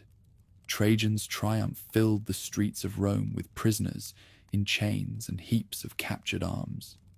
Yet beneath the cheers lay exhaustion. The campaign had consumed legions, drained coffers, and tested the emperor's faith in his own destiny. He had gained a province, but lost the simplicity of conquest. Dacia had been more than an enemy. It had been a mirror showing Rome its own hunger. South of the mountains, engineers set about reshaping victory into permanence. Surveyors laid out cities on the Roman model, grids of straight streets and tiled roofs gleaming in the northern light. Colonia Ulpia Traiana rose where the Dacian capital had burned. Veterans from Italy settled its outskirts. Miners from Hispania opened the gold veins of Transylvania, and traders built markets where temples once stood. Latin words began to mingle with mountain speech until even the echoes in the valleys sounded half Roman. Not everyone stayed to watch the transformation. Many Dacians slipped into the wilderness, joining the scattered tribes beyond the empire's new borders. They called themselves the Free Dacians, guardians of memory and faith. From the high forests, they raided the Roman mines and vanished again into legend. Rome called them brigands. Their own songs named them avengers. Years later, visitors to the imperial forum would tilt their heads upward toward Trajan's column. Winding around its white shaft, carved legions crossed bridges, stormed walls, raised eagles above burning towns. At the top, the emperor stood serene, gazing east as if eternity itself awaited his command. Few noticed, far below, the carved figure of a Dacian king taking his own life rather than kneel. Marble remembers everything, even what it was built to forget. And so, the mountains remained, quiet, watching, older than empire. The roads of Rome traced their slopes for a time. The cities glittered for a century, but the silence endured. In that silence lingered the whisper of Decebalus, that no wall, no monument, no victory is final. Empires pass. The land endures. In the years that followed the conquest, the mountains wore a new name. Dacia, once the realm of kings and priests, became a province of Rome.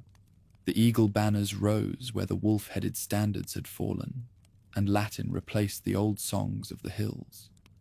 Yet beneath the order imposed by empire, the land retained its pulse, a slow rhythm of endurance that no decree could erase. Across the valleys, construction began with the confidence of victory. Surveyors marked out grids where fortresses had once stood. Sarmizegetusa was rebuilt not as a sanctuary, but as a colony, Colonia Ulpia Traiana, Augusta Dacica, a city designed to be Rome in miniature.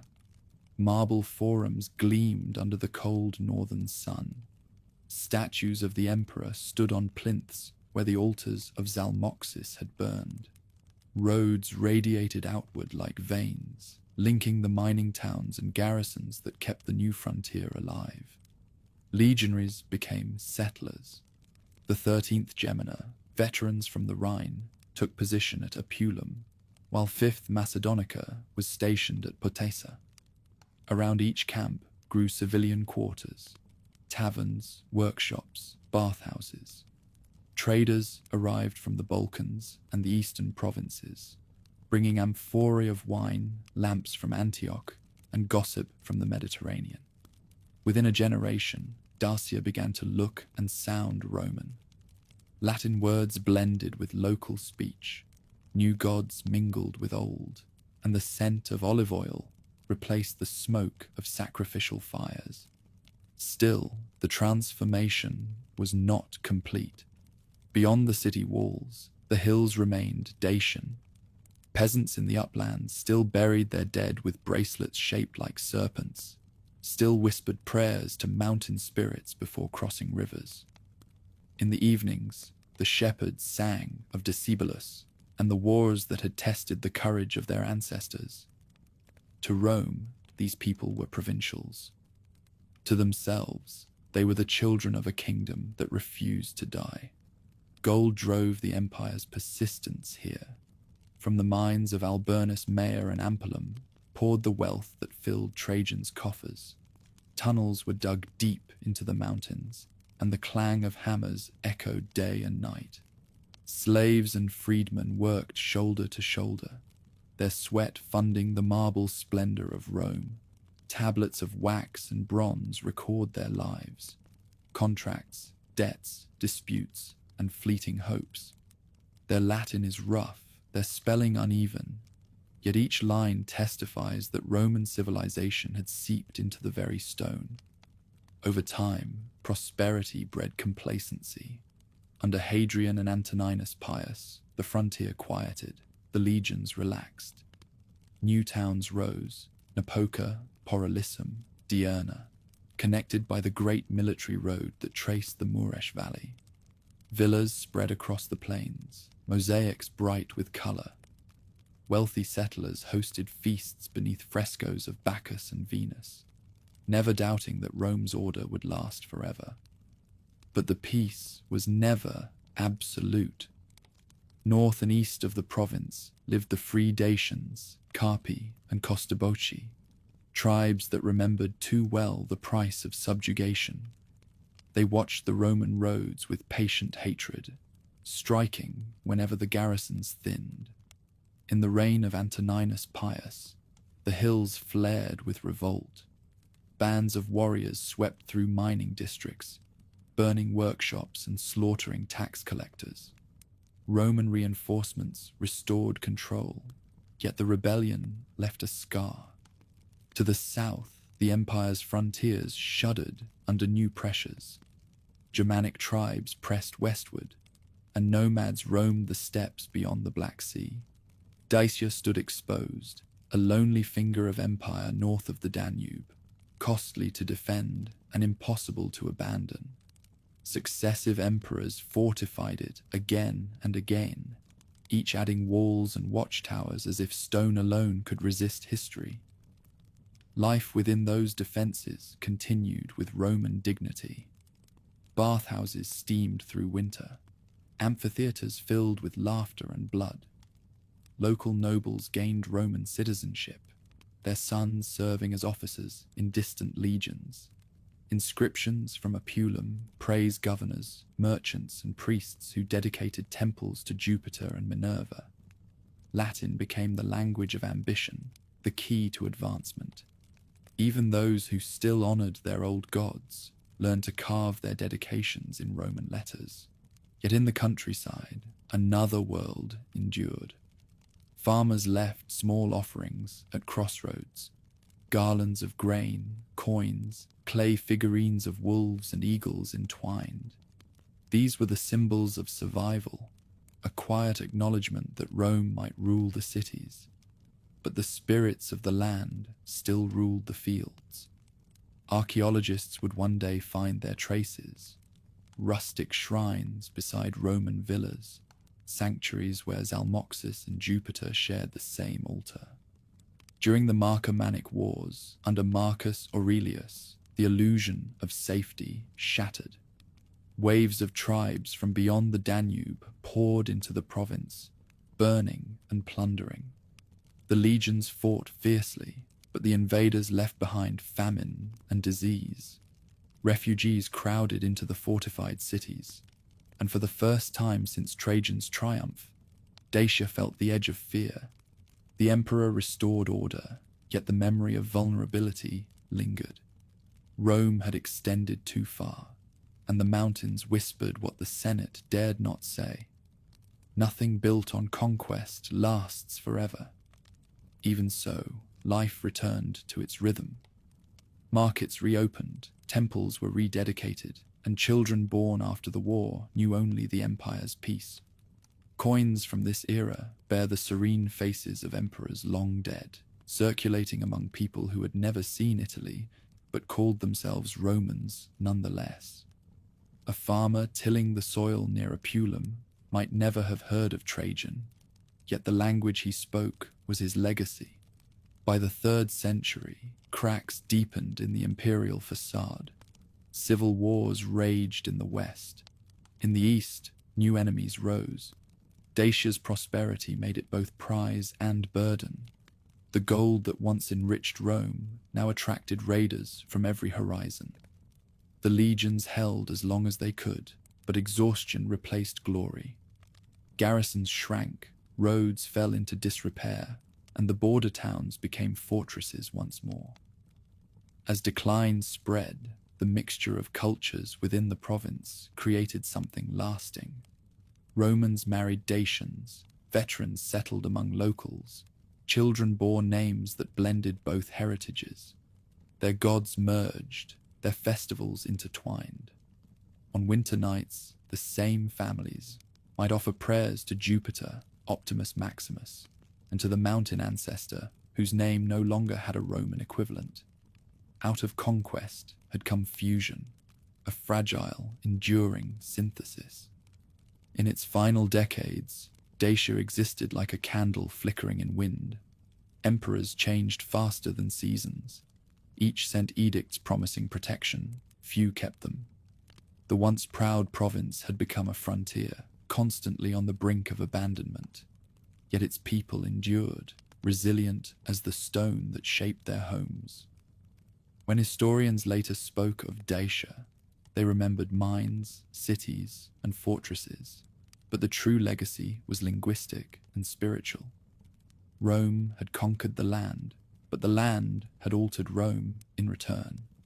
In the mingling of speech and custom, a new voice was forming, the ancestor of a culture that would outlive both conqueror and conquered. For now, though, the eagle still flew above Apulum, and legionaries still patrolled the ridges. The empire, vast and weary, held the mountains in its grasp. From the terraces of Colonia Traiana, one could see the forests stretching northward, dark and endless. Beyond them lay freedom, and the tribes already gathering in the shadows, while Roman banners glittered in the valleys, and new colonies spread across the plains. Another Dacia lived beyond the empire's reach. In the highlands and northern forests, across rivers where no legion dared patrol, the unconquered tribes endured. The Romans called them Daci Liberi, the free Dacians. To themselves, they were simply the ones who had never bowed. Their homeland lay beyond the Danube and the Olt, a landscape of ridges, deep woods, and iron-grey rivers. It was a harsher country than the Roman province to the south, but it offered the only freedom left. Here, the descendants of warriors who had fought under Decebalus kept their faith, their language, and their pride. They built no cities, raised no marble, and needed no emperors. Their citadels were cliffs, their temples the caves where priests of Zalmoxis still whispered prayers by torchlight. The empire marked their lands on its maps as empty space, but they were far from empty. Tribes such as the Carpi and the Costoboci ruled there, moving with the seasons, herding in summer and raiding in winter.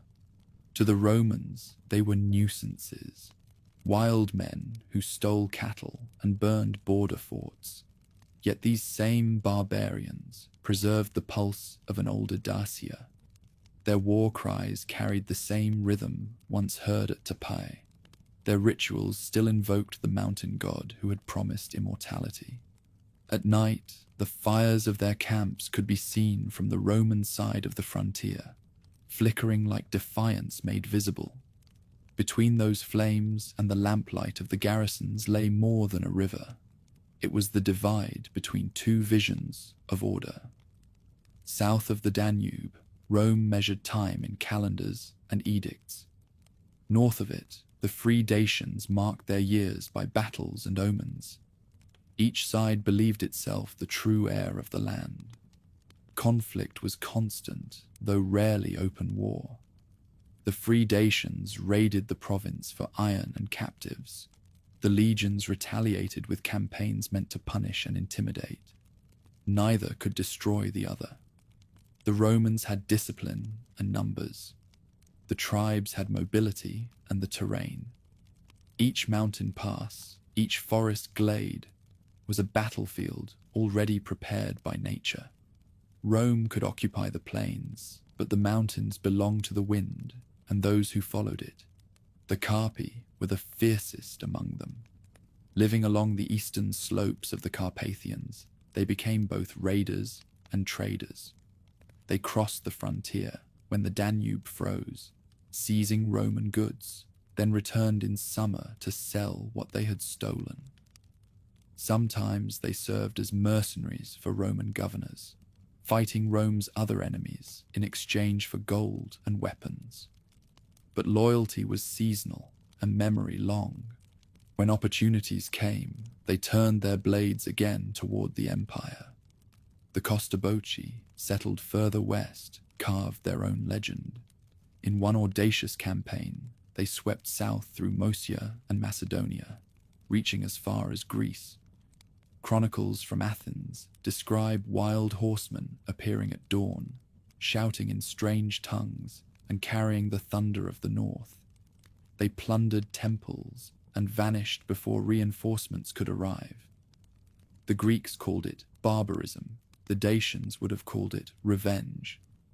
Beyond the raids and wars, there was endurance. Among the high ridges, communities continued the way of life their ancestors had known before Rome. Villages clung to steep valleys where the legions could not march. Their houses were built of timber and thatch, their walls carved with spirals and solar signs, the same symbols found centuries earlier on Dacian altars.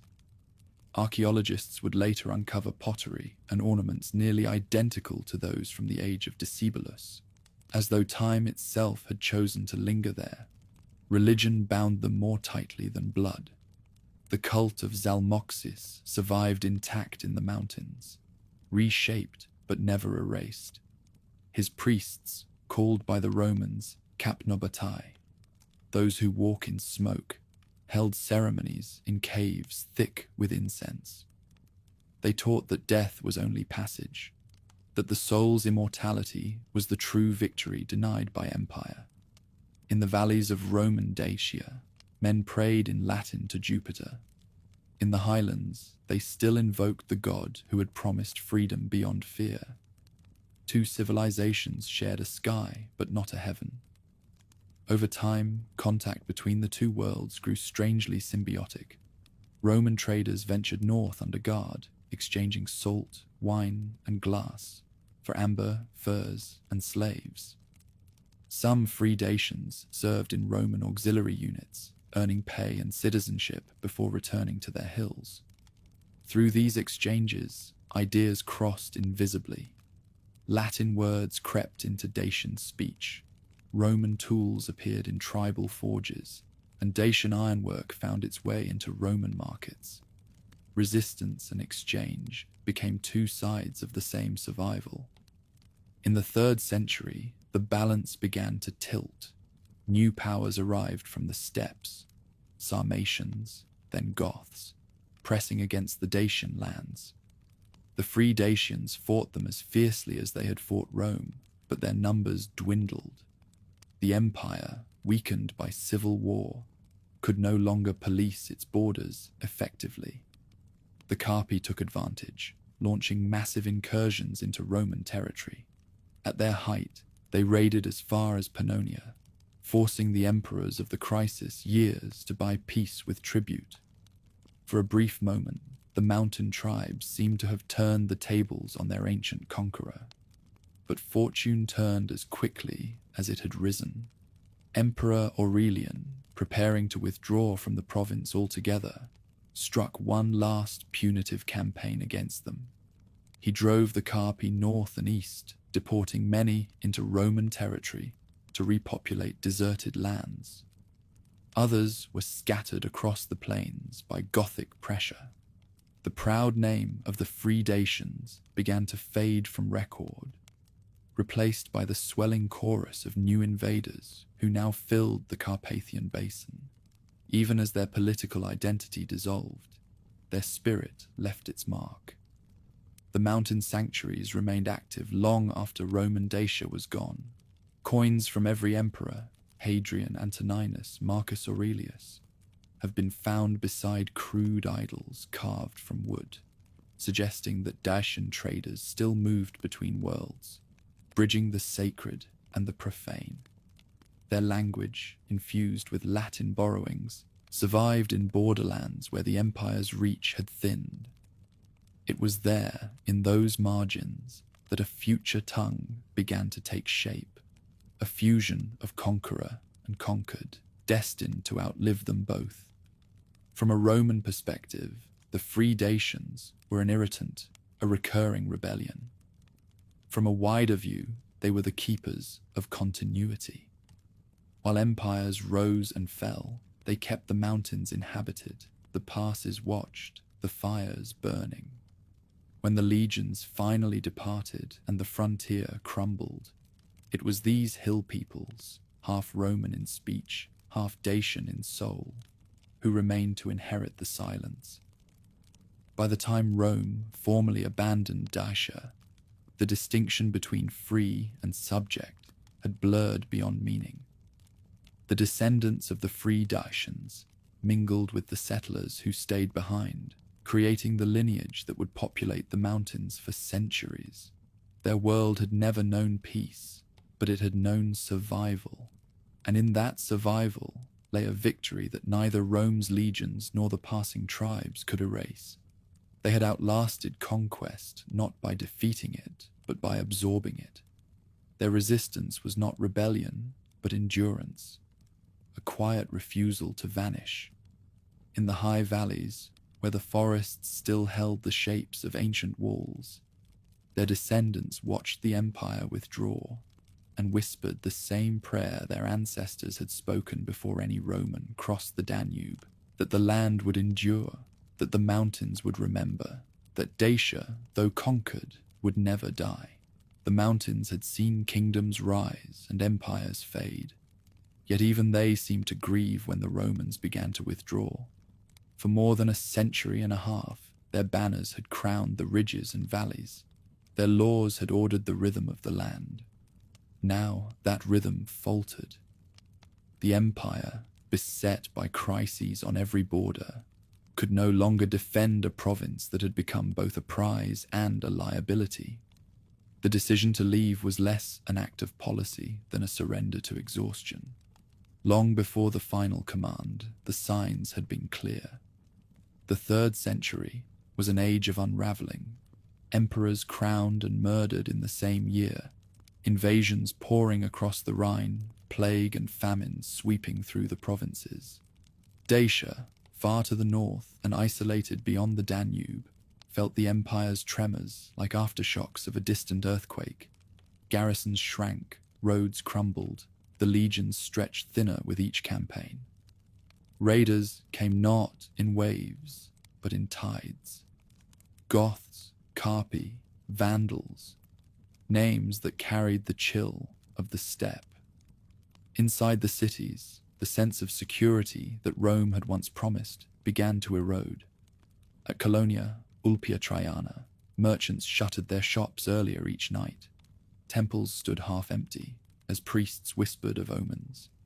The great mines of Alburnus Mea fell silent, their tunnels flooded and abandoned.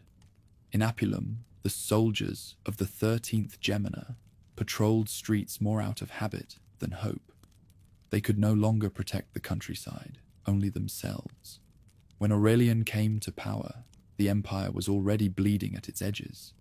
He was a soldier emperor, pragmatic and stern, and he saw what others had refused to see. Dacia could not be held.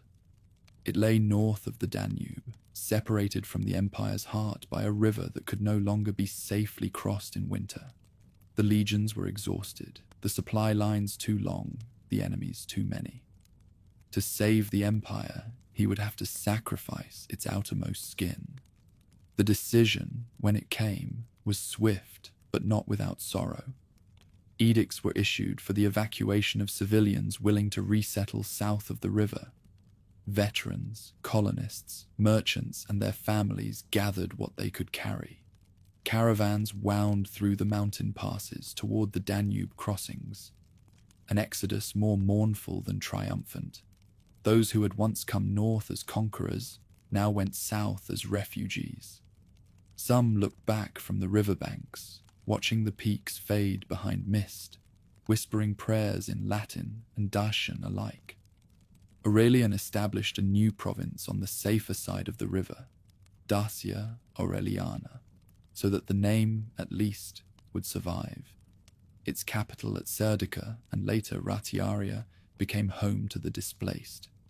There, the exiled communities rebuilt fragments of their old life. Markets named after lost towns, sanctuaries dedicated to gods who had shared their defeat. Yet no walls or statues could disguise the truth. What they had abandoned was more than territory. It was memory carved into stone, a century and a half of belonging. North of the river, silence returned. The Roman fortresses stood empty, their gates torn down for timber, their temples open to the sky. Fields once sown by veterans reverted to wilderness. Wolves roamed through forums where magistrates had once passed judgment. In some cities, small groups of locals remained. Farmers too poor to flee, priests too faithful to leave their gods. They tended their shrines and buried their dead beneath the old Latin inscriptions, hoping the empire might return. But new peoples were already arriving. The Goths descended from the steppes, their wagons rumbling across the plains like distant thunder. The Carpi pressed in from the east, carving settlements among the ruins. To them, the Roman cities were treasure houses and tombs both. Marble for their altars, iron for their weapons, gold hidden in forgotten cellars. The land did not die. It changed its masters. In the south, the displaced Dacians and Romans adapted as best they could. Many enlisted in the legions or served as farmers on imperial estates. Their children grew up speaking a Latin flavored with the mountain tongue, their faith a mixture of old and new. The cult of Zalmoxis, long suppressed, re-emerged quietly, merged now with Roman notions of the afterlife. Even exile could not erase the habit of belief. Among the imperial elite, Dacia's loss was spoken of with regret but little surprise. Senators debated its strategic value. Generals cursed its distance. Scholars wrote elegies for its civilization. Yet few truly understood what had been left behind. The province had not been merely an outpost. It had been a laboratory of empire, a place where Roman order and local resilience had fused into something distinct. Its departure left a wound that geography alone could not heal. Meanwhile, life on the abandoned frontier continued in strange half-Roman rhythms. Traders from the south still ventured northward in summer. bartering wine and salt for furs and slaves. Some garrisons lingered on the southern bank, watching the opposite shore where overgrown watchtowers still gleamed in sunlight. At dusk, the Danube carried back echoes, a shepherd's flute, a dog's bark, perhaps the murmur of a Latin prayer drifting from a forgotten chapel.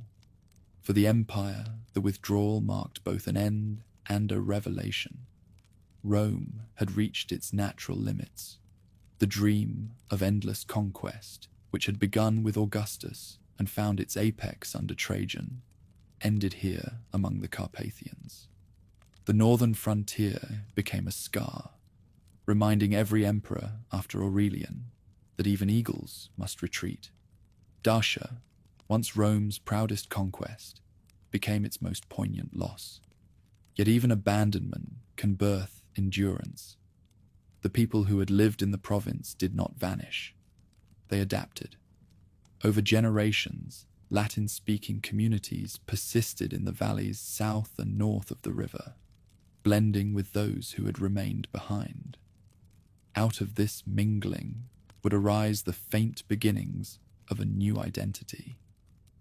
Neither fully Roman nor fully Dacian, but something enduring that would echo through the centuries to come. The ruins themselves told the story best.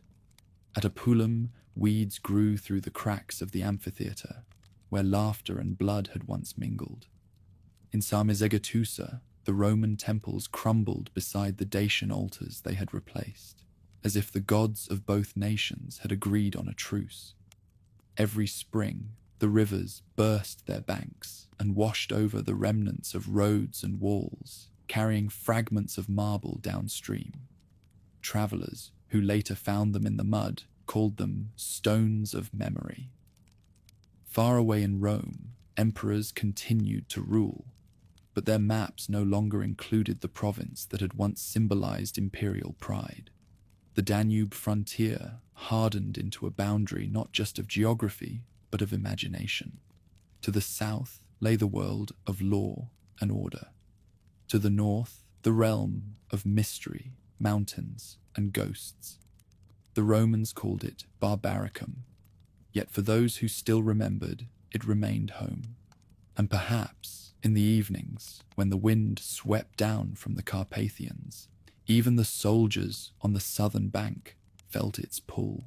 The sound of rivers that once ran beneath Roman bridges, the echo of chants from lost temples.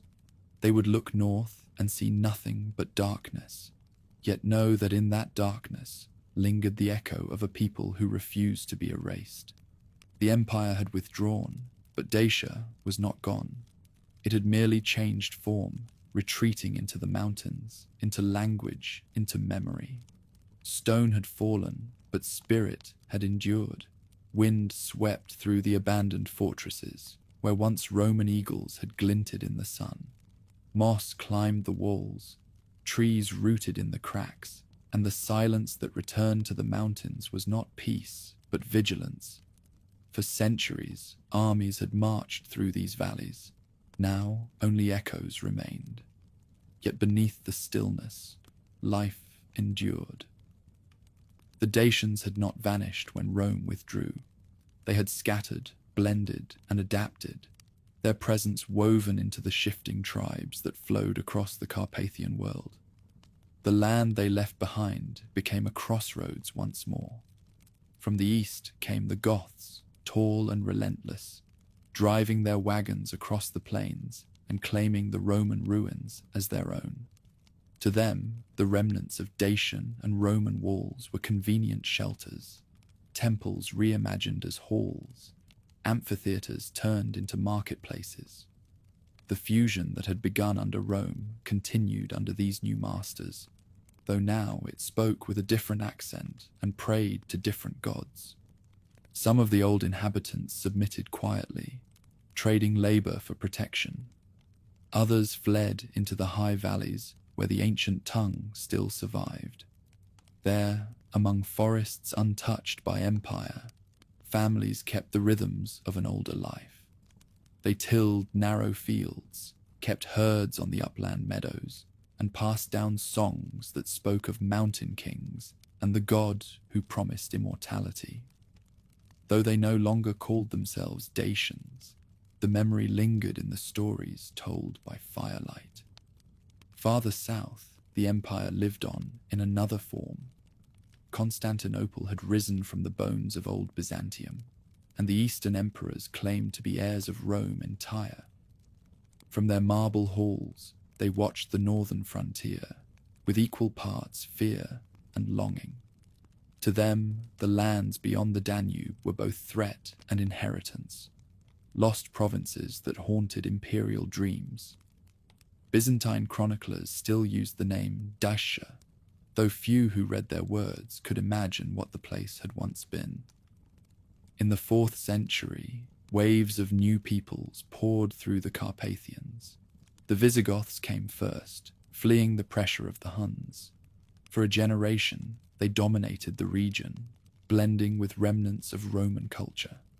Archaeologists would later find traces of this uneasy coexistence. Fibulae, shaped in Roman style, but forged with Gothic hands. Pottery stamped with both Latin letters and runic marks.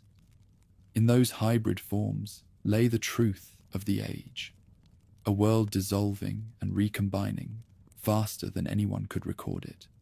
When the Huns arrived, they came like a storm. Their horsemen swept through the plains, their bows raining fire on every settlement that dared resist.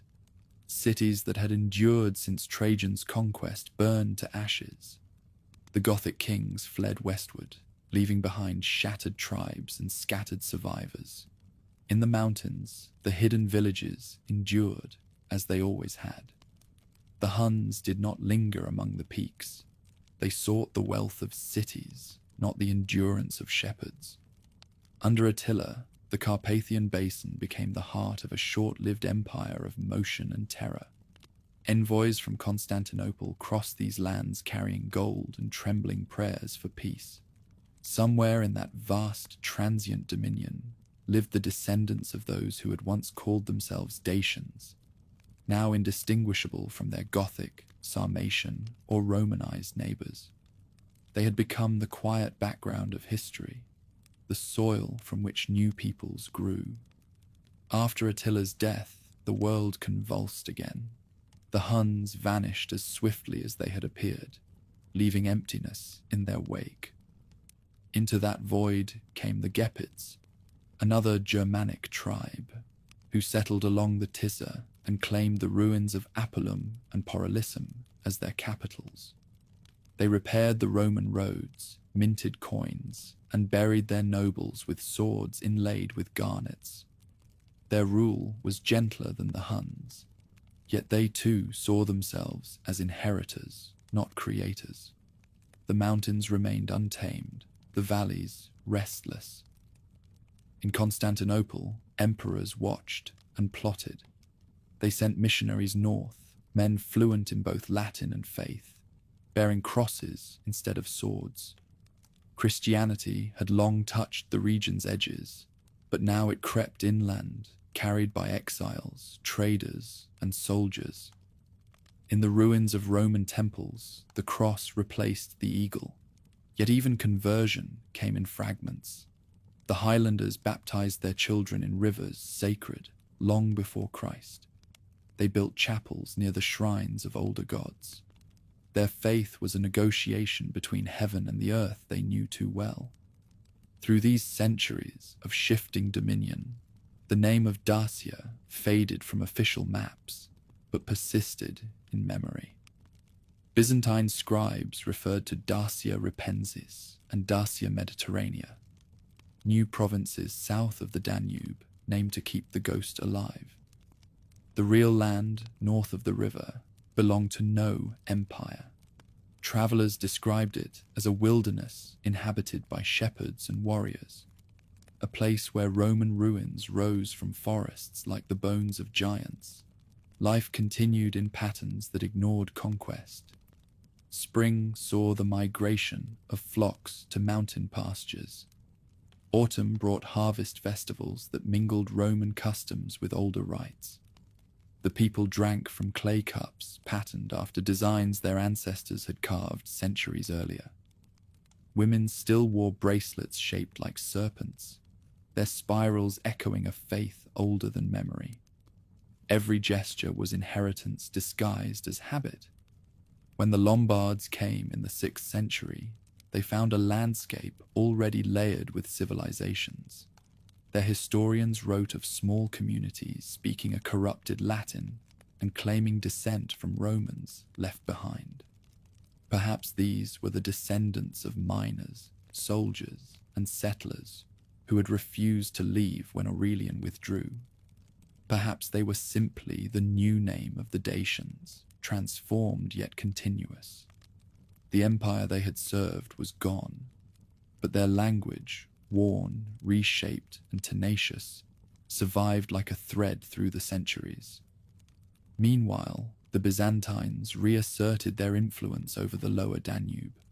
Their armies built forts on the southern bank, their bishops sent letters across the river. Yet what they saw in their northern neighbours was not merely barbarism. Reports from the frontier spoke of communities who still used Roman weights and measures, who carved crosses beside pagan symbols, who buried their dead facing east as Romans once did. Civilization, it seemed, had retreated, but not died. To live in the Carpathian world during these centuries was to exist in a state of perpetual transition. One empire followed another, and yet the mountains remained indifferent. They had sheltered the Dacians from Persians, Celts, Macedonians, Romans, Goths, and Huns. They would shelter others still. The people who dwelled within them adapted as easily as the forests changed with the seasons. Continuity here was not political, it was geological. In later chronicles, written from monasteries, monks would describe these lands as haunted, a wilderness peopled by shadows of nations. They were not wrong. The shadows belonged to every people who had ever passed through, and to those who had never left. When the Avars arrived, then the Slavs, the land absorbed them as it had absorbed Rome and all before it. The Carpathians did not destroy civilizations, they digested them. By the end of the 6th century, new voices filled the valleys, Slavic tongues mingling with remnants of Latin and Gothic. The Byzantine Empire, stretched thin, still claimed the Danube frontier, but no longer believed in it. Beyond that river, a mosaic of tribes, faiths, and memories coexisted. Among them lived those who remembered faintly that they had once been something called Dacian. They had no need to proclaim it. The land spoke for them. At twilight, when the wind carried the scent of pine and wood smoke, the hills themselves seemed to murmur fragments of their story, half Latin, half lost. Travelers crossing the ridges would hear songs that no empire had composed, in a language that was neither Roman nor barbarian, but something in between. It was the voice of survival, patient and quiet, echoing from the stone foundations of vanished cities. Civilizations had come and gone, but the Carpathians kept their faith with endurance. Beneath the ruins and migrations, a cultural continuity persisted, unwritten, unnamed, but unbroken. The world called these centuries dark. To those who lived them, they were simply the long night between empires. And in that night, the soul of Dacia slept lightly, waiting for dawn. Morning returned to the Carpathians, as if nothing had changed. Mist drifted through the valleys where empires had fallen, wrapping the ruins in silence. The marble of Roman cities had weathered into pale bones, their inscriptions fading under moss.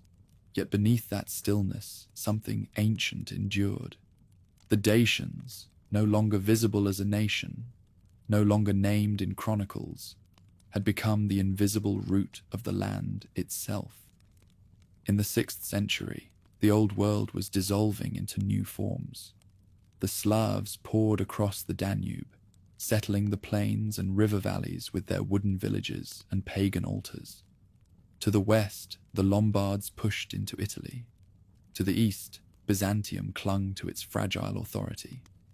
Amid this restless migration, the Carpathian Basin remained a mosaic of tongues and tribes. Slavs, Avars, remnants of Goths and Gepids, and among them, the quiet descendants of Rome's northern province. They no longer called themselves Dacians, but the shape of their lives, how they built, spoke, and prayed, carried echoes of that older identity. In the mountains and deep valleys, Latin never died. It changed, softened by isolation, bent by foreign tongues, but it endured. Herdsmen trading salt and cheese still used Latin numerals. Priests baptizing infants spoke Latin prayers. Travelers recited blessings that mixed the names of Christ and Zalmoxis in the same breath. To outsiders, these communities seemed half legendary, mountain folk who spoke a language no one else could quite understand. Yet that language, surviving through centuries of silence, was the most enduring monument the Dacians ever built. The Byzantine writers, who glimpsed them from afar, sensed the persistence without fully grasping it. Procopius and Theophylact Simocata wrote of northern peoples who claimed Roman descent, who kept crosses carved in the style of old provincial art, who sang in a corrupted Latin. The empire called them Romans of the North, imagining them as exiles of its own faith. In truth, they were something older, children of both the conquerors and the conquered, heirs to the mingled blood of legionaries and Dacian warriors, miners and priests, colonists and mountain shepherds. Through the valleys of Transylvania and Wallachia, the landscape still bore their imprint. Ancient roads guided new migrations. Ruined fortresses became foundations for early medieval strongholds. The stones of Samizegatusa were scavenged to build monasteries and peasant homes, yet the name lingered in songs, whispered as the Mountain of the Old Kings. Travelers crossing the region in later centuries would hear stories of a buried city of gold, guarded by spirits who once fought the Romans and now slept beneath the soil. Memory had turned to myth, but myth preserved truth more faithfully than any chronicle. Christianity deepened the transformation, but did not erase the past. The first bishops north of the Danube preached in Latin, baptizing converts who already knew the language of the Gospels. Crosses rose where the altars of Zalmoxis had stood, but the mountains remained sacred. Pilgrims still climbed to peaks for prayer, lighting fires that could be seen for miles. In those flames glimmered the fusion of two worlds, the faith of empire and the spirit of the old god who had promised immortality to his people. By the 7th century, the idea of Dacia had long vanished from political maps, yet it survived in imagination. Byzantine geographers continued to label the lands north of the river as Dacia, as if refusing to admit that Rome's dominion there had ended. To them, the name signified a dream of continuity, proof that empire could outlast empire through the persistence of culture. And in a quiet, unrecorded way, it was true. The mountain villages still spoke Latin, the same language now chanted in distant cathedrals of Gaul and Italy. The empire had fallen, but its tongue, and through it, the Dacian memory, remained alive. The people who would one day be called Romanians were not yet a nation, not yet even aware of their uniqueness. They lived scattered across hills and rivers, herding, farming, bartering. But in their speech, their prayers, their rituals of harvest and mourning, something ancient breathed. When they invoked the heavens, they used the Latin word for God. When they spoke of their land, They used words descended from the Latin for home. Their ancestors had fought Rome, yet Rome now lived in their mouths. History's irony had become history's inheritance. Beyond their valleys, Europe was stirring into its medieval form. The Franks forged kingdoms in the west. Byzantium held fast in the east. The Avars ruled the steppe between. Through these shifting powers, the Carpathian peoples remained peripheral, their resilience mistaken for obscurity. Chroniclers called them Vlachs, or Romans of the Mountains, names given by others, not by themselves. But names mattered less than endurance. They had survived Huns, Goths, and emperors. They would survive the centuries still to come. Trade routes revived along the Danube, carrying furs, salt, and slaves between east and west.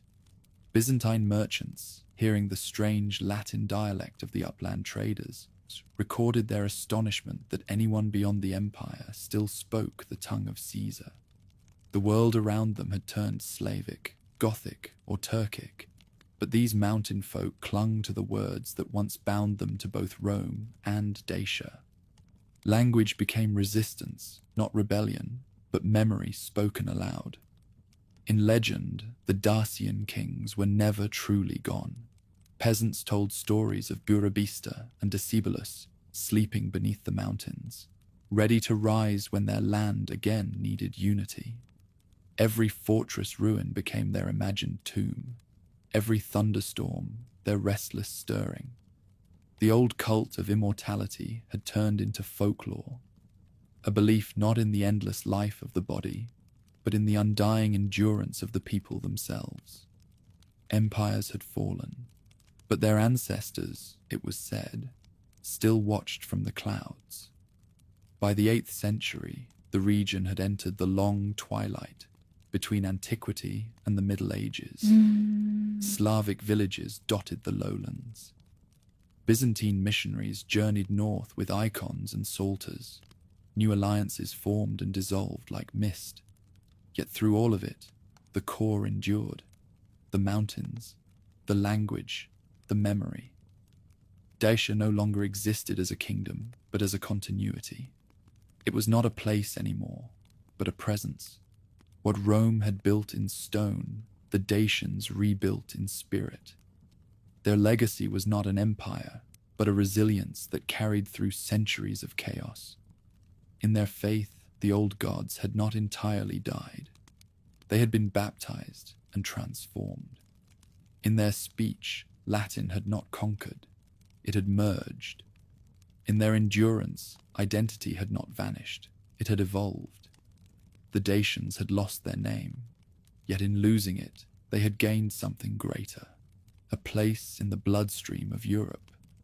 When the chroniclers of later centuries wrote of these lands, they spoke of mystery, a people who seemed Roman, yet were not, ancient, yet reborn. They could not see the lineage clearly, but the mountains knew. Beneath every ruined wall, beneath every carved stone reused in a church or farmhouse, slept the same unbroken spirit that had once defied Trajan and prayed to Zalmoxis for eternity. In the end, the Dacians' victory was not in war or empire, but in survival. Their story became Europe's hidden continuity, the thread connecting ancient courage to medieval endurance. The mountains kept their secret, the people carried it in their tongues. And somewhere, in the hush of twilight above the Carpathian peaks, one might still imagine the whisper of a promise kept, that no conquest, however absolute, can outlast the voice of those who remember.